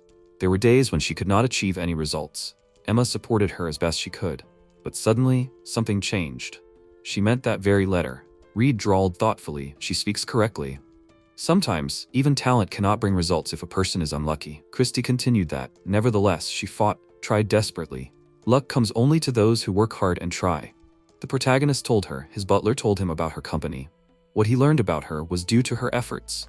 He did not know if these words would find a response in the girl's heart, but he did not want to hear how she tried to belittle her merits. He smiled and noted that she had achieved a lot. Where was her self-confidence? Christie was embarrassed. What was he talking about? It was not like that at all. But she really worked hard. Sometimes it was incredibly difficult for her. Perhaps she always wanted someone to recognize her, and she was so glad that this day had come. The girl folded her hands in a prayer gesture and thanked the protagonist for everything. Then she apologized to him. She thought she had lost her head. The protagonist assured her that everything was fine. Now Her Majesty would work with her? Christie perked up and confirmed that it was so. She told him the Empress's conditions. The first point was that a month's supply was to be prepared. The second point was that sales at the market would begin after receiving the month's supply. The third condition was not to extend to additional orders, and the fourth point was full prepayment. The protagonist noted, yes, such are the conditions. The aloe cultivation had just begun. He could ask his father to find fertilizer. Christie laughed and told him that she had already taken measures in advance. Christie used the connections of the saffron company and signed a contract with an aloe farmer. In addition, she sent orders for aloe to the Adventurers Guild. She thinks frighteningly fast. The market value of aloe will soon rise, and he will buy it all right now. But Her Majesty the Empress will have her hands full for some time. By the way, Christie is very good at advertising. She even won over the Empress to her side. After all, there are few people in this world as beautiful as she is, and she can win anyone to her side. Christie said that he should be more careful with his words. Reed was surprised and asked, "Did she think so?" "She can become as beautiful as Chris if she uses their products. It's a great slogan, and everyone will admire her." Christie awkwardly said that she understood it. According to the protagonist, they continued the discussion, and he managed to persuade her to name the products Christie Lotion and Christie Emma Hair Dye. She said in bewilderment that she did not think that she would use her name. Reed noted that paint can be made not only from olive oils, but also from essential oils. Christie asked in surprise, "Is this true?" Lotion is also a great product, and you can change these ingredients. Try adding fragrances to check the effectiveness of selling different smells. The protagonist thought, is she not going to stop at not only these products? They will develop. Reed asked her to remain optimistic, and she said that now they can do business directly with Her Majesty. He can also contact her through her, if necessary. Reed thought that Empress Matilda was dangerous. He smiled and said that she even talks about Her Majesty in her sleep. If there is no need, then he would prefer not to get close to her. Christie looked at him in bewilderment and asked how he knows about what she says. Reed noted that he heard when she was sleeping. Furious, Christie shouted that looking at a sleeping girl's face was the height of perversion. Meldy asked what she had misunderstood. Reed awkwardly called out to her. After a while, Nanali sat on the bed and looked at her palm, which was covered in blood, and thought, her heartbeat is so fast, even if she concentrates on the sounds of dripping water. Nanali clenched her teeth and resolutely said that she will not give up, and asked to look at her. She will definitely get up on her own feet. She coughed heavily and whispered to herself that everything is fine, she just needs to pull herself together. Suddenly, someone knocked on the door and she allowed them to enter. Reed, Liner, and Sandra appeared on the threshold. Nanali apologized to them for being in such a state and introduced herself. Reed thought it was amazing how she looked so noble in such a state. Sandra introduced herself and said that she was engaged in magical research. Liner called out to Nanali and said that the thing was that until now he had kept the name of the disease from her. He couldn't tell her because he was a coward. The thing that was keeping her from living a normal life was a fatal and incurable disease, a disorder of exhaustion of magical power. Nanali smiled and noted that she knew, and he asked in surprise, who told her? She answered that no one, and asked him not to make such a frightening face. She herself guessed about her condition. Even if she didn't know the name of the disease, She still guessed what exactly was wrong with her. But now, she at least knew the name, because she didn't like being sick. Reed shed tears and thought that his mother had long ago accepted that she was sick. Nanali called out to him and asked for forgiveness. Because of her, he would now have such difficult memories. He clenched his hand into a fist and thought that she assumed that she had a serious disease, but she didn't think that it was incurable. Nanali exhaled and said that she was a useless mother, since she made her son worry. Reed shouted that if she was a useless mother, then his father was also useless. Liner asked in surprise, "What?" The protagonist puffed out his cheek and asked displeasedly, "Didn't he just call himself a bad father?" He would just repeat after him. Liner asked him not to talk about it, and he asked why he was so secretive, and what was wrong. They were a family after all, and Melody always called her by her full name. Nanali watched them in surprise, and Liner ordered the protagonist to stop and asked, "Did he think about his mother?" Reed asked displeasedly, "What did he think? How hard was it for her to go through all this alone?" He knew that she was terminally ill, so he just looked away and ran completely into work, leaving her alone. Liner ran up to Nanali and grabbed her hands and said that he had made a huge mistake. Nanali asked him not to worry. She knew very well that he had other things to worry about. They exchanged words of mutual love and hugged each other. Reed and Sandra looked at each other, and she asked them to get down to business. Sandra took out a box and asked the lady to take this medicine that restores magic power. It will not cure her completely, but it can at least ease the symptoms. It does not taste very good, so it is better to drink it right away. Nanali swallowed the pill and said with disgust that it does not taste very good. The protagonist looked at her questioningly and asked if she was okay. Nanali smiled and said that she was fine, when suddenly she began to cough heavily and choke. Reed worriedly thought that this was bad, she was going to die. He used the measurement of magic power, and the system board showed that her remaining magic power was 8. The protagonist called out to Sandra and exclaimed that she only had 8 magic power left and she needed the medicine. Sandra handed Nanali the medicine and asked her to open her mouth. She began to breathe heavily, and Reed called out to her worriedly and asked her not to give up. Nanali looked at him with a heavy look, and the protagonist began to cry and call her and ask her not to leave him. Liner approached her and kissed her, remembering how he met Nanali. When he was Erwin's assistant, he worked in the capital and even disguised himself. Liner approached Erwin and asked that this was just a census, and did he need to go out into the city for this? Erwin said that he just wanted to walk around the city, and there were 2 reasons. He wanted to see the city and buy a gift for his wife. Liner asked discontentedly, could he ask a servant for such a thing, or could he ask him? Couldn't he? Erwin smiled and said that it was very important that he choose. Liner noted that he could never be stopped. He said that it was because his father was not feeling well, and it had become quite difficult for him to deal with state affairs. Liner asked if it was that bad. Erwin said that in a couple of years he would have to inherit his business, and he would hardly be able to go to the city then. That's why he wanted to see the landscapes that he would have to protect. Liner called out to him and asked him not to worry, that it was his problem alone. Erwin smiled and thanked him for going to the city with him today. Suddenly they heard someone screaming, and Liner asked if he could go there. Erwin agreed and asked him not to overdo it. He asked Dinas to stay with Erwin and ran away. Meanwhile, a crowd of people stood around the corner, and the man pressed Nanali against the wall. He didn't think he would see her in such a place. He smirked and asked, "So are they going to continue the conversation?" Nanali exclaimed with displeasure that he had already received an official refusal, and they had nothing to continue. She did not want to talk to a man who had a huge and inflated ego. They looked at her rather slyly, and there was horror in her eyes. The man grinned and said that he liked the expression on her face. Now the carriage would come, and for every moment she made him feel awkward, he would make her pay. He grabbed her face and she began to call for help. Lane appeared, haughty them, and asked, "And what are they doing here?" The man turned to him and said that he and she were lovers and were meeting here. Lane asked her to hint to him if they were disturbing her. Nanali exclaimed that none of them were her lovers. Lane said that he understood her, and after a while scattered the whole crowd of people. He shook his hands and said that he had no desire to even talk to them. Logus ran away and exclaimed discontentedly that he was from the family of Count Galliano and would remember it. Lane asked, "Is the lady hurt?" Nanali awkwardly thanked him and said that she screamed, but no one came. Nanali clung to him and he noticed, smiling, that she was holding up well. Dinas called out to him and asked if he was okay. Liner ordered him not to shout his name across the street. They were actually here secretly. Had he forgotten? Nanali looked at him warmly and thought, what a wonderful man. A couple of months later, Liner asked if he was being offered marriage. Erwin agreed. Even his parents were not against it. He exclaimed, "It can't be. He was hearing about it for the first time." Erwin handed him an envelope and noticed that their approval was right there. he could read it. Liner opened the letter and awkwardly scratched the back of his head and said that it was definitely written by his father's hand. Erwin said that his bride was the Crimson Lady, Nanali. She had previously refused all suitors, and they said that she was insanely beautiful. Liner exhaled heavily and said, but he had never seen her before. After a while, he saw her and said in surprise, so it was her. Nanali noted that he remembered her. She thought that they would never meet again. Liner thought that he had not paid attention then, but she really was very beautiful. He said that now he understood why she was nicknamed the Crimson Lady. Nanali asked in confusion, what did he mean?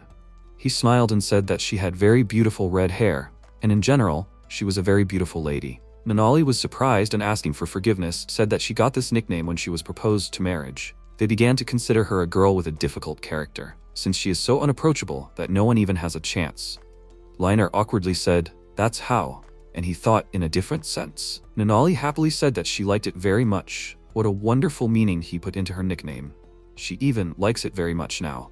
Liner called out to her and said that he liked her very much, and he would like her to become his wife and move to Bardia with him. She put her hand on her chest and happily said that if he does not mind her, then she will be glad.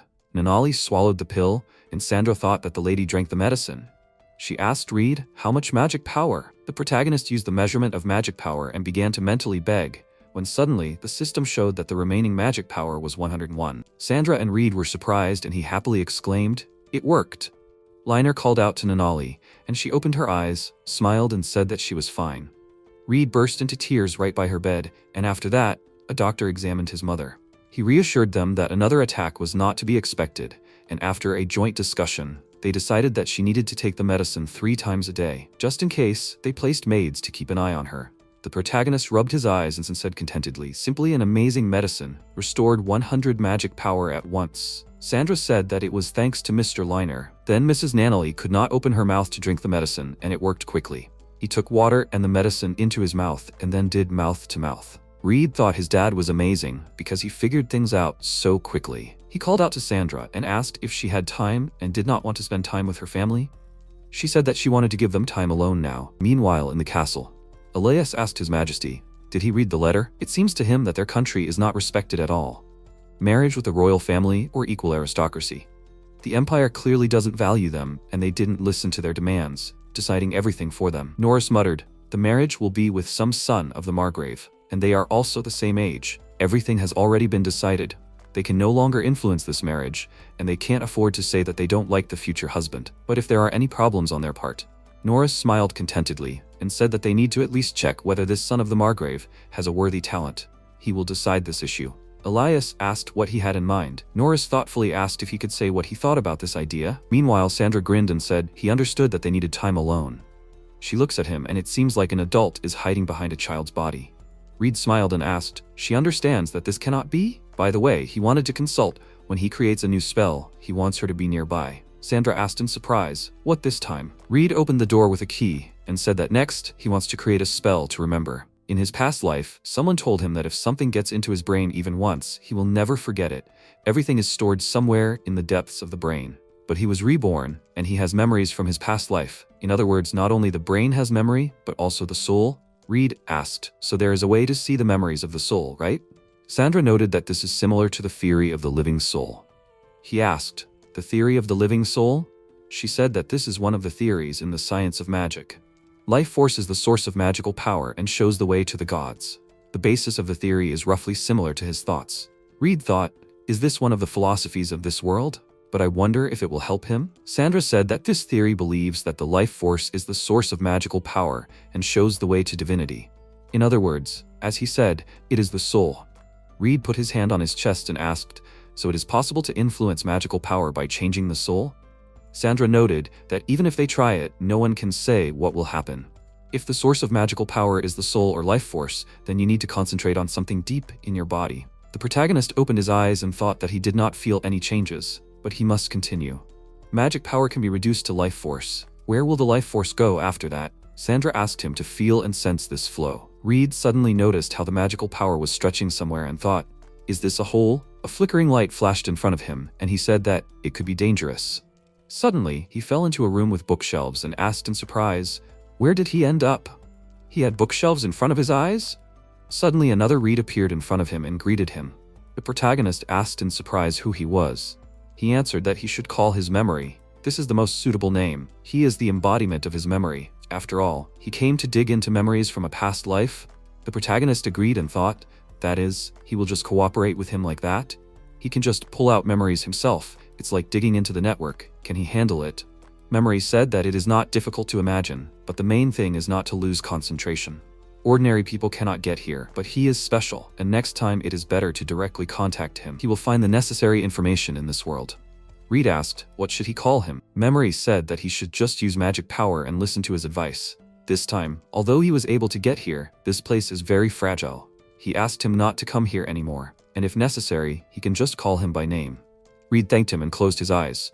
After a while, he opened it and Sandra appeared in front of him, who was trying to call out to him. The protagonist got scared and flew away asking, "What is she doing?" She exclaimed worriedly, "It was not her you should ask." He froze and sat in dead silence. As soon as she approached, he screamed. The protagonist apologized for making her worry and she asked if his body was okay. He hadn't moved for quite a while. Reed looked at his hands and thought that the last thing the memory told him was that he should not come back. This world is fragile, and he could be stuck in it forever. Should he tell Sandra about this? The protagonist apologized. Nothing came of it. Sandra apologized in return for not being able to help in any way. Meanwhile, Reed was sitting on the bed when suddenly the name memory escaped his lips. It greeted him and asked if he was back. The protagonist was surprised and said that he really heard him. Memory asked, so he did not believe him? Well, what should he find?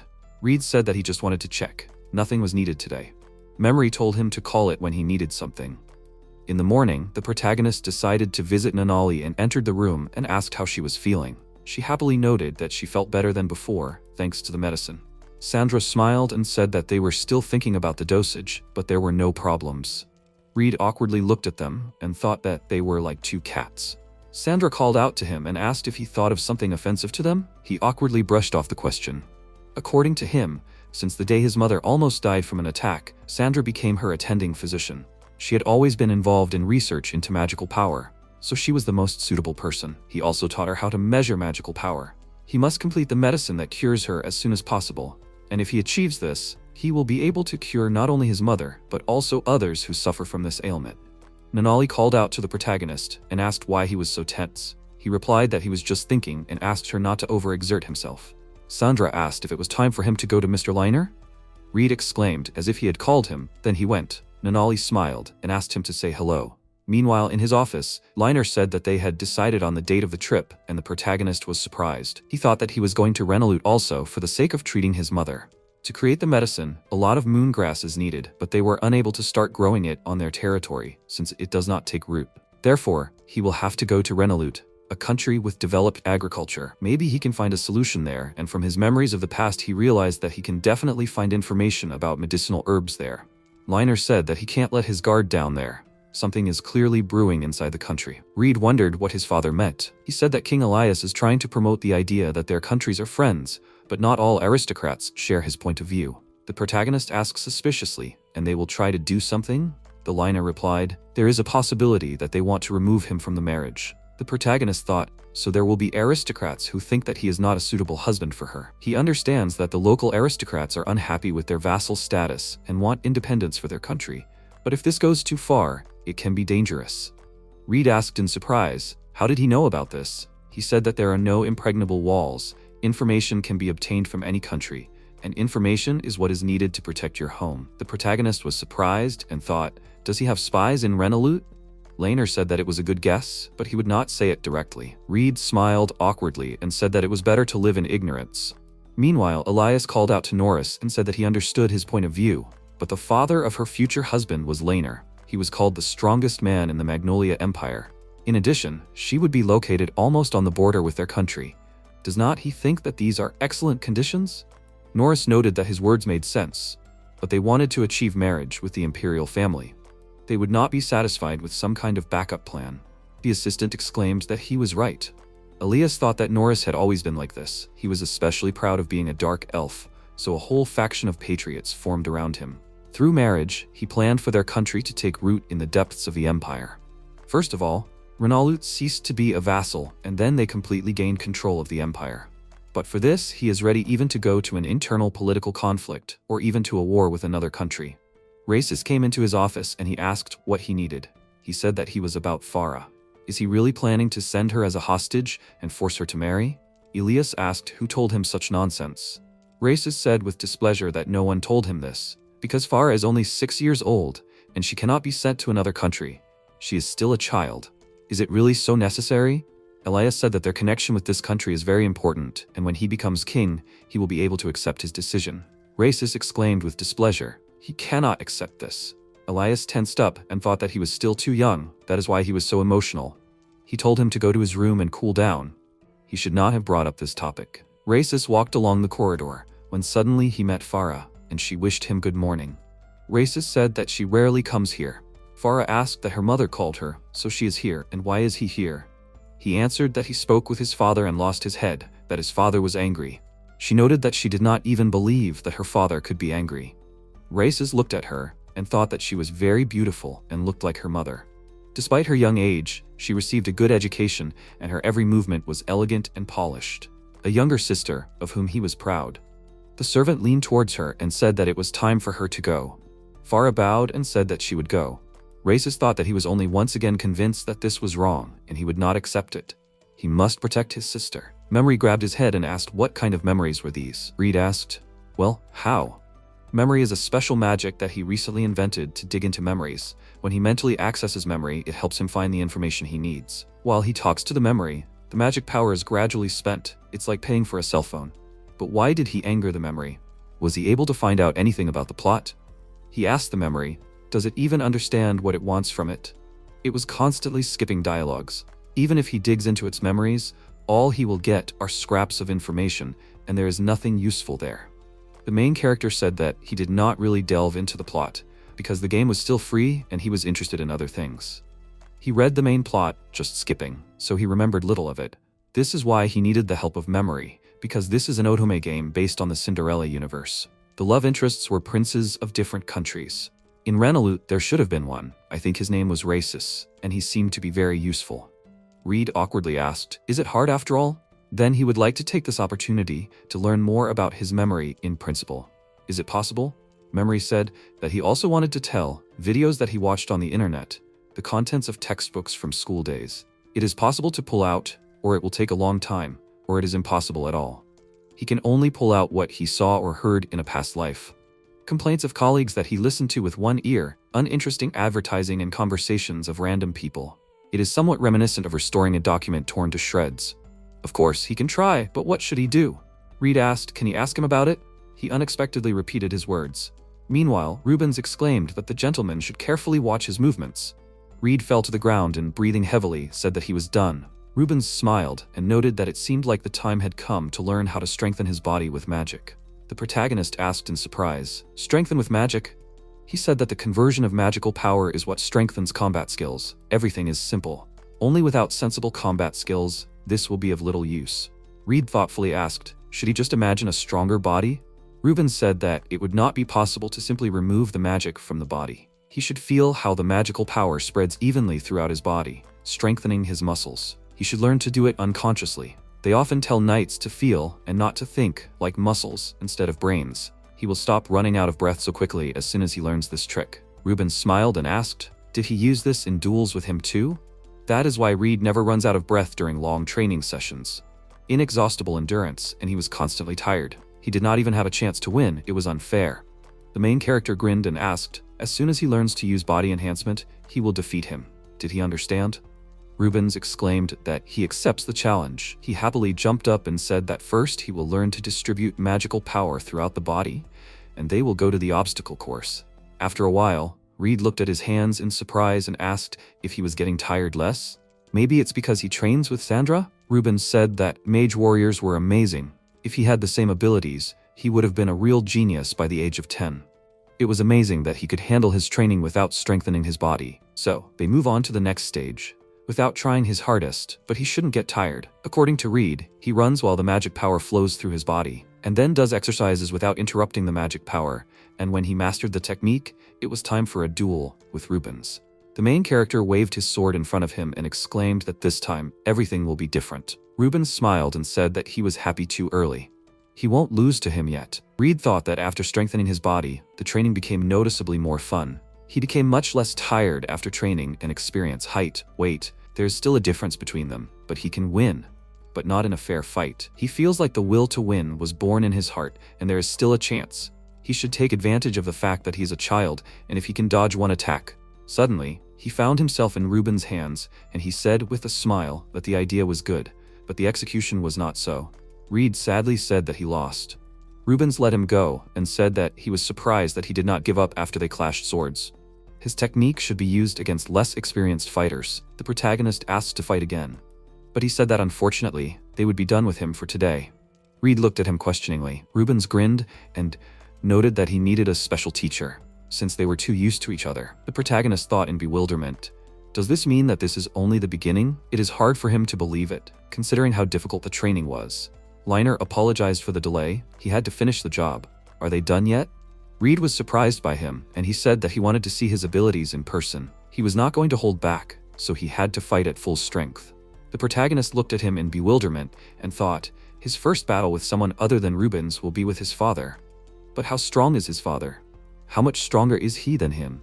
He wants to find out. Reed swung his sword and rushed to attack, but Liner blocked his blow and asked, at such an age he has so much strength, has he mastered the enhancement? Suddenly the protagonist was exhausted, and Liner happily asked, what's the matter? Is this the end already? Then he will go on the attack. He began to attack Reed, and he could barely block the blows from powerlessness. He knocked the sword out of his hands and asked, is he going to continue the fight without a sword? Reed fell to his knees and felt tired. With Rubens he could fight much longer. Liner approached him and said he would like to know how strong his courage is. The protagonist asked in surprise, courage? The strength of spirit that does not falter? You can say so, it depends on understanding. In a real fight he will experience it, because courage determines whether he will die or survive. Therefore he wants to test it. Rubens gave Liner a sharp iron sword, and after examining it said that the blade is in good condition. Reed asked fearfully why he needed this saber. Liner chuckled and asked him to consider this training.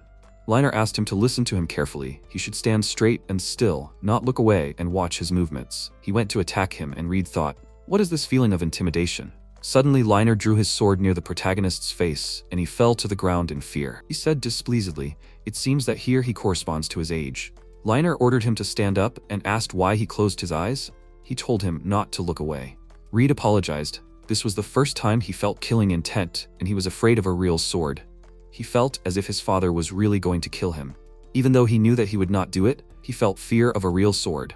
Liner said, it's okay, everyone is like that at first. The fear he felt is something he will have to overcome in a real fight to gain courage. Without courage, he will always be overcome by fear, which means that only death awaits him. But without fear, he cannot live either. Without it, he will be too reckless and he must get used to it and control it. He came to teach him this. He does not mind, right? Reed confidently asked him to teach him. Rubens noted that the master's teaching method is special. He will not be able to help him in any way and wished him good luck. Liner put me in front of him and said that now he will swing the sword again and asked him not to close his eyes and carefully watch his movements. He swung the sword again, and the protagonist was scared, thinking that he was about to hit.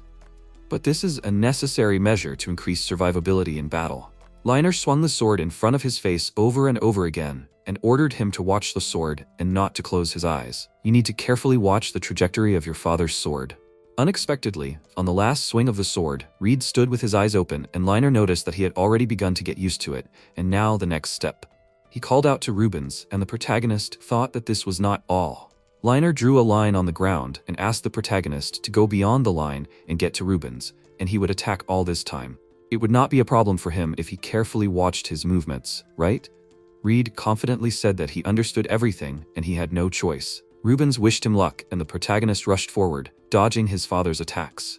Unexpectedly, Liner swung his sword in front of him, and he thought that he was fast. But thanks to the first lesson, his eyes got used to it. He had a chance to win. The main thing is to watch the sword. Reed happily jumped to Rubens, and he was sincerely happy for him. He thought that his father's fencing was merciless. Until that moment, he had only trained with wooden swords. Liner said that that was all for today, and he would try to participate in all his training, and they would do this training every time. The protagonist asked in surprise, every time? Rubens smiled and said he would hardly say, but in fact he was very happy. He had wanted to train with him for a long time.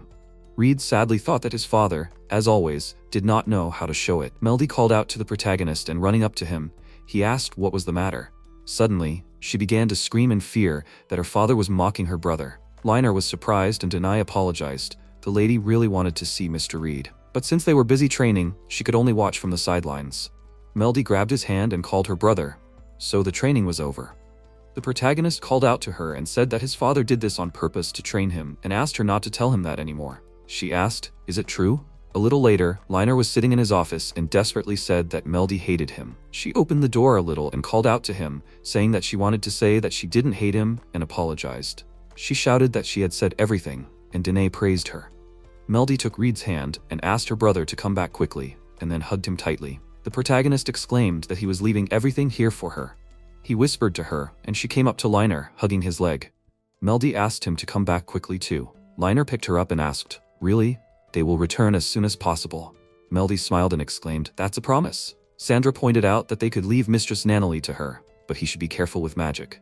The protagonist replied that he knew, and finally getting ready, Rubens exclaimed that they were moving out and heading forward to Renolute. While the protagonist was riding in a carriage to Renolute, two monsters met in the evil forest to the east. The snake spat poison out of its mouth, and the slime thought that it didn't expect to see a green snake here, and was caught off guard. It doesn't want to be eaten, and it doesn't want to die. The snake lunged at him to attack, but the black cat deftly scratched it with its claws, killing the monster. The black cat puffed up at the slime with displeasure and walked up to the snake and started eating the flesh. The slime thought that it was amazing. What a cool black cat. It turned around and thought, why is there only one slime here? In this forest where there are many monsters, they are the most numerous and are at the very bottom of the food chain. Slime usually accumulates magic power in itself and then breaks it down to reproduce. But this slime has too much magic power inside, and for some reason it doesn't break it down. Because of the accumulated magic power, something like emotions were born in this slime. Slime, seeing huge monsters, hid behind the bushes in fear. She lives as a victim in eternal fear of those who are stronger, so she decided to separate from the rest. Slime thought that if she remained in sight with everyone, she would be eaten, so she needed to hide. While she was hiding and living a quiet life, the slime's natural enemy, a green snake, found her. The black cat irritably asked why she was following him. He went under a tree and looked at the slime, allowing it to enter.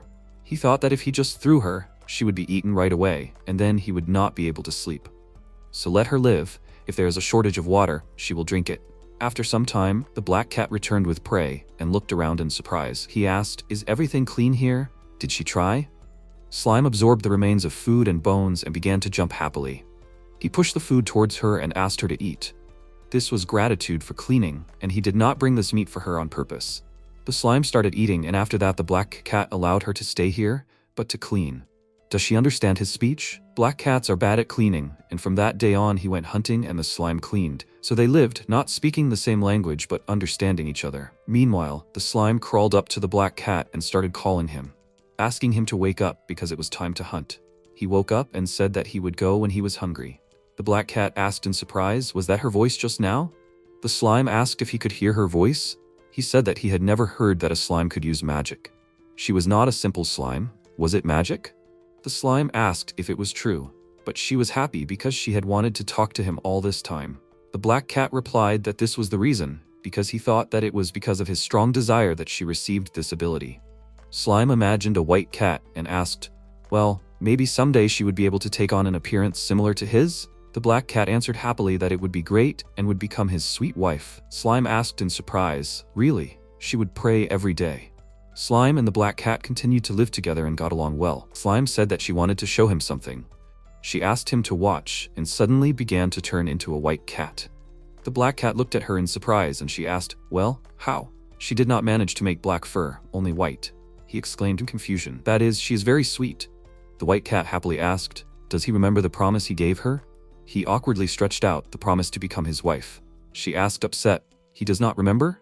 The black cat exclaimed that he remembered. He thought, what is it about her race or appearance that attracts him so much? The slime learned magic to take on a form similar to his.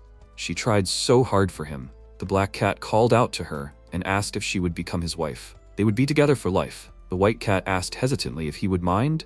She was certainly happy, but she was a slime. Was he really sure? The black cat smiled and said that he would not repeat himself twice and that he was always responsible for his words, so she could agree. She burst into tears and exclaimed that she loved him. And so, in the forest of evil, the strange love of the slime and the black cat was born. In the end, they will meet a human child who will feel a strange power, but that is another story. According to Reed's story, The expedition to Renolute from the Baldia family includes him, his father, Rubens, Diana, and the Knights. And the Christie Trading Guild is also going with them to establish trade relations with Renolute. They continued their journey safely and reached an inn halfway. The protagonist felt sick and never would have thought that riding in a carriage was so excruciatingly difficult. Liner smiled and said that he had received a baptism of fire. Reed said that he would go and rest first and, having reached the room, fell on the bed, hugging the pillow. He called the memory and it said that he thought it was about to call him. The protagonist asked how things were with the search for memories, what he asked for. Memory thoughtfully answered that so far nothing worthwhile. He asked, anything, any clues?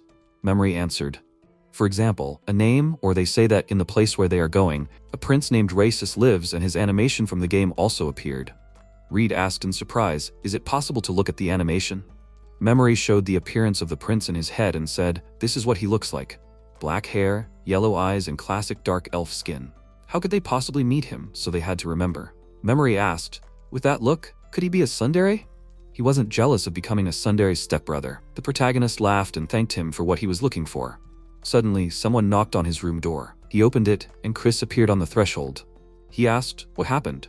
She apologized for disturbing him while he was resting and wanted to give it to him. Reed asked, is it a lollipop?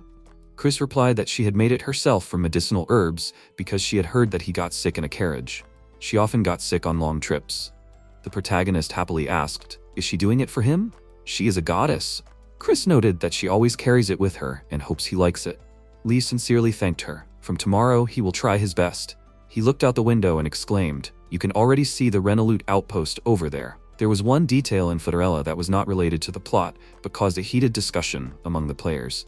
Namely, dark elves, east and west in one place. It's wonderful. Someone wears a kimono and someone is dressed like them. Like Japan, after the Meiji Restoration. Laner said that this is all because after the incident in Barlstow, Renolute entered into an alliance with Magnolia and began to imitate its culture. A great opportunity to broaden his horizons and take a closer look at everything. Reed pointed out the window and asked his father to look. These are rice fields. Laner noted that in Magnolia, they really are not found, but in Renolute, they are quite common. The protagonist thought that he would definitely ask Chris to establish trade in order to bring rice to the lands of Baldia. After a while, he looked at the huge castle. Within these walls, they were already waiting for those who did not like their union with the princess, so they had to get ready and be on the alert. The castle gates opened and Reed got off the cart, stretching his back. The maid said that this was the guest mansion where they would be staying. Zack smiled and called out to them, welcoming them to Renolute. He was the manager of this mansion and his escort for the duration of their stay. Liner noticed that they were counting on him again. Reed asked in surprise, again? He said that he had helped them before when there was an exchange of information between the capital and Renolute. Zack noted that he was just acting as a carrier pigeon. The mansion is decorated in a style as close to Magnolia as possible. It may also seem unusual to them, but there are hot springs here. He asked them to rest and enjoy. The protagonist happily thought, hot springs, this is just paradise. After a while, he lay down on the bed and exclaimed happily. They finally arrived. Diana greeted him and he asked in surprise, what kind of outfit? She said that while they were in Renolute, she would be the protagonist's bodyguard and maid. If he needed anything, he could feel free to ask her. Reed was surprised and asked, then he would rely on her, but would she really be able to fight in this outfit?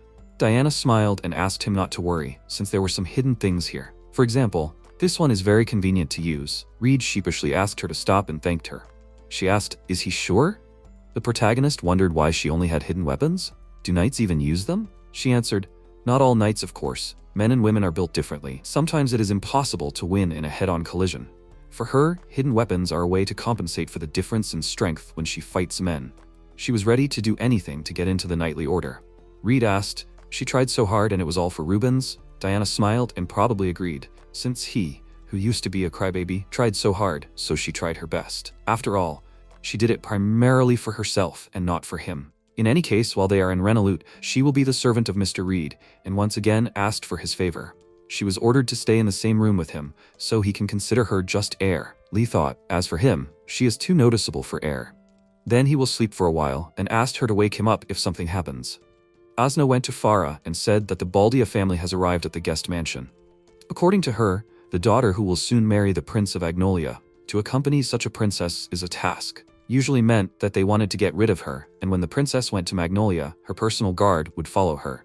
She understood everything immediately as soon as her father suggested this task. And her brothers, envious of her sword skill, probably complained about her. Sometimes she felt offended why she was sent abroad, but she said nothing and accepted it. The main thing is to hone the sword skill, and so, at 12 years old, she, Asuna, became the princess's sword. The woman shouted in displeasure that this was wrong and the angle of the right hand was too soft. She was the princess of this country and asked her to be aware of her role. Farra fearfully asked for forgiveness, and the woman continued shouting that the princess must be an example for the people, so mistakes are unacceptable. She must be perfect. Asuna asked her to wait and asked, "Isn't this too strict?" The woman looked at her angrily and asked, "Is this an order from His Majesty and Mistress? Is there a problem with this?" She asked them to get ready, as they had lost time again because of them. Asuna apologized in confusion. Such strictness seemed excessive for such a young girl. The lessons lasted from morning until late evening. In addition to teaching Renolute, she studied the culture of the Magnolia Empire, the state structure, the aristocratic lands. It seemed that the rumors about her future marriage with the Empire were true, and she was told that Princess Farra lived like this even before she became her bodyguard. And spending time with her, she began to want to be her support. Asuna asked if it was hard for her. Farra answered that everything was fine and she had gotten used to it, after which she thanked her for caring. Pain and strictness were not a problem. She just had to endure and try. But did she know that when Mom and Dad did not pay attention to her at all, she felt a little sad? Asuna hugged her, and Farra remembered her mother's words that her future husband should be Prince Magnolia, and she should not get attached to the Margrave's son under any circumstances. She thought she understood, but still, what to wear and what to eat was decided by her mother. She had hardly chosen anything herself, so since this man had come to her himself, she wanted to decide for herself whether to let him be near her. She remembered that once, in order to feel the atmosphere of Magnolia before the wedding, she secretly went to the lands of Baldia, and seeing the outside world for the first time, she was so excited that she got lost. I wonder if the boy who helped her then still lives in that country? She hopes that he is doing well and that they will meet someday. Reed looked at Farra's painting in surprise and said, "Such a beautiful and skillful work." Zach asked if he liked this painting. The protagonist noted that a very beautiful woman was depicted. Diana smiled and muttered, "He is a romantic." Reed exclaimed in confusion, "Not really, he just admired it a little." Zach noticed that it was a painting of Lady Eltia, Lord Elias's concubine. The protagonist was horrified and thought, "Is Mrs. Eltia the mother of Princess Farra? Did he really fall in love with the mother of his future wife?" He said that Mrs. Farra was very similar to her. Zach said quite happily, since he liked Eltia, he would definitely appreciate Mrs. Farra. Reed asked Mr. Zach, "Is he against his marriage with the princess, right? He has no right to say anything, but he just wants her to be happy." The protagonist thought that in Renolute, Baldia is treated differently. Some are hostile, some are neutral, and some supportive. Father said that His Majesty Elias is similarly favorable to their union, and in that case, the first thing to do is to get this person's support. He apologized for touching on this topic. If the princess is like in that portrait, he might fall in love at first sight. Then he will support him? Zach smiled and said, of course he would gladly support him. Reed was delighted and thanked him, recorded the promise he made. Zach sighed heavily and said that Leaner's son is the real future. He asked if Reed had done something again. Zach smiled and noted that he had asked him to support his love line with the princess, and at the same time instantly grasped the political situation in Renolute and his position. Leaner said discontentedly that it would not hurt him to learn to hide his claws. Zach said that he was completely for him. Leaner said, made him talk like that. He thought that Zach has a blood relationship with the king's concubine, Eltia, and is the current head of the Riverton house. In addition, they are allies of Renolute. And if such a person says that he will support his son, this is very encouraging. Zach said they would get down to business about the audience with the king tomorrow and about Norris's actions. He called out to Raisis and apologized for the intrusion. Everything was going according to plan. He thanked him and Raisis said that he should thank him. Only because he accepted his offer could he be useful to him. And Norris said that Lady Eltia probably does not take Lady Liesel's feelings into account at all. A terrible person. He thought that Raisis and Farra were half-brother and sister. His mother, Queen Liesel, was related to Norris, and since by secret agreement Farra would marry Magnolia, Raisis would be the only child of royal blood who would remain in Renolute.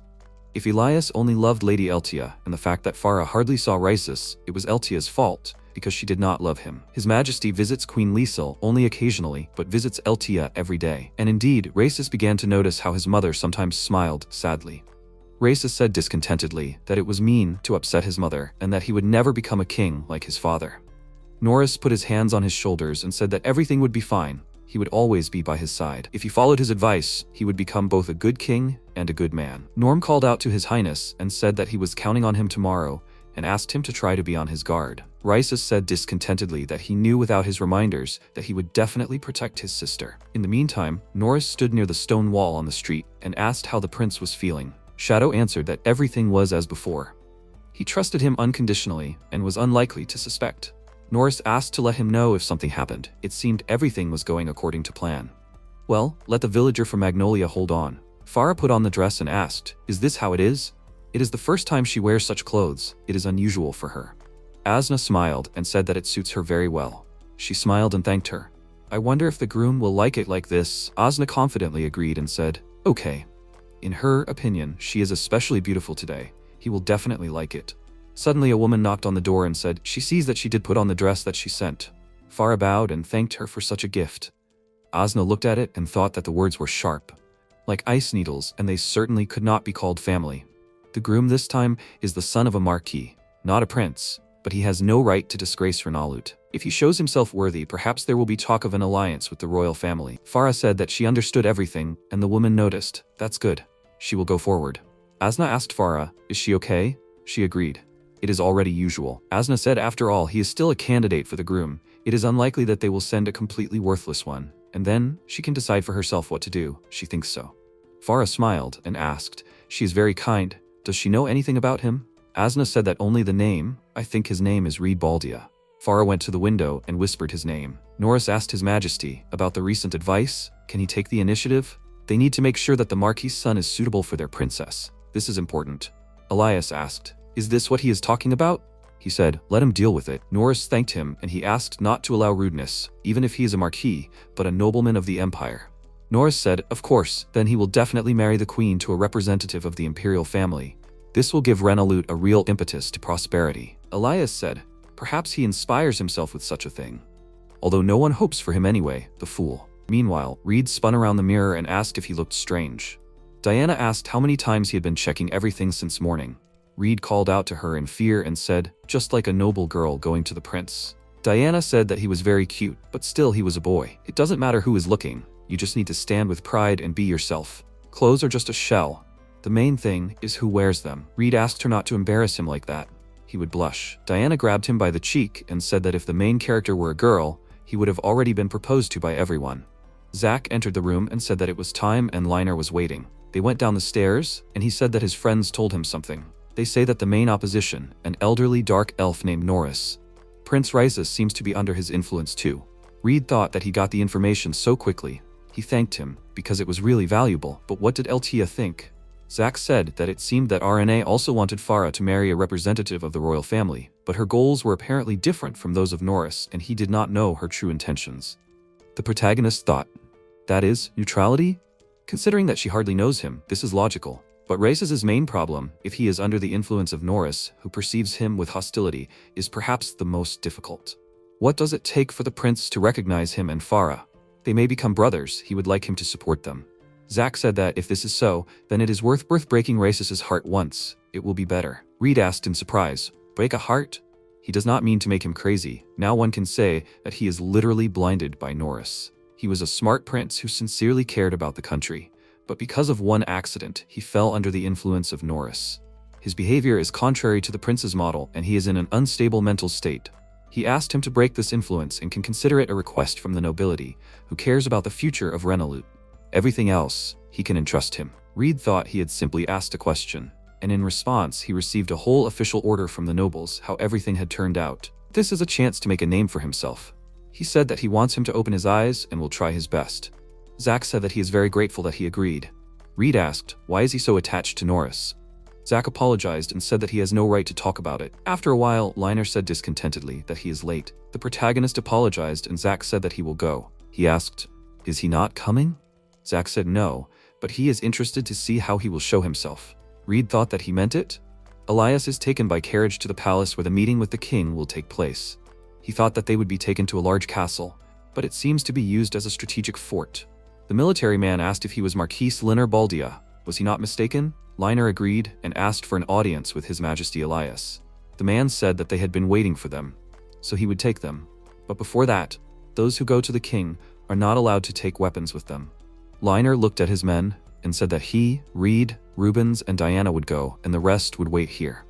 The assistant asked to take off their shoes here and said that they were already waiting behind this door. The servants opened the door and the military stood in front of them. They walked forward and caught suspicious, curious, distrustful, and interested glances. The protagonist looked in surprise and thought that there was only one chair. Norris apologized and said that they had received word that only Marquis Liner had been invited to the audience with His Majesty, so only one chair had been prepared.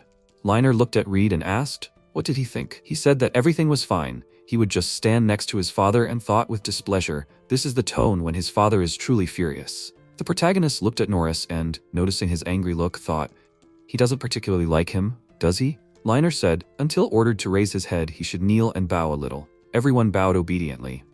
Liner, the Marquis of the Borderlands, arrived from the Baldia lands of the Magnolia Empire. The military man ordered everyone to raise their heads, and in front of them was the family of King Elias. Farra was surprised, and Elias said that they hadn't seen each other for a long time. Liner noted, quite pleased. Reed thought, so this is King Elias. He apologized for all this pathos. Everyone was so eager to see him. Liner said, no way. For the princess's fiancé, this is quite natural. Elias asked if the one standing next to him was his son. Reed said that he was Liner's son, the ruler of the Bardia lands of the Magnolia Empire. He heard from his father about the conversation about Princess Farra and came to greet him. He is counting on his favor. Elias asked, they say he is about the same age as his son Raisis, so how old is he? The protagonist answered that he is 6 years old. As far as he knows, the same age as the princess. Elias asked Farra to introduce herself. Farra said that she is the princess of the kingdom of Renolute and the daughter of His Majesty Elias. She is glad to meet you. Farra flapped her ears and the protagonist thought, I wonder what her ears mean. Eltia introduced herself and said that she is Farra's mother and that she is the model from that painting. Liesel introduced herself as Elias's wife and he said that he would like to maintain good relations with him. How does he feel about their proposal? Reed thought that he did not expect to be asked right there, but he still thought about it a little. How to best answer. Raisis asked displeasedly that his father was having too much fun. Why ask such a question to a child? Norris noted that he was right, and Elias said that he was just asking. The protagonist thought that since he supported Raisis's words, it means he does not want him to make an impression. Although he is interested in Raisis, he must first focus on Norris, and then do what he fears most. Reed said that he is convinced that this alliance between Renolute and the Baldia house must take place at any cost. Farra was surprised, and Elias asked him to continue, as he was interested. The protagonist said that they border each other and by strengthening ties, they will create a deterrent for neighboring states, but they are already in an alliance of empires. Is this not enough? Elias agreed and asked, so Magnolia cannot be trusted? The protagonist noted that he did not mean that. From Barlst's point of view, they may consider their alliance with Magnolia lacking efficiency, but marriage with Baldia will change the situation radically.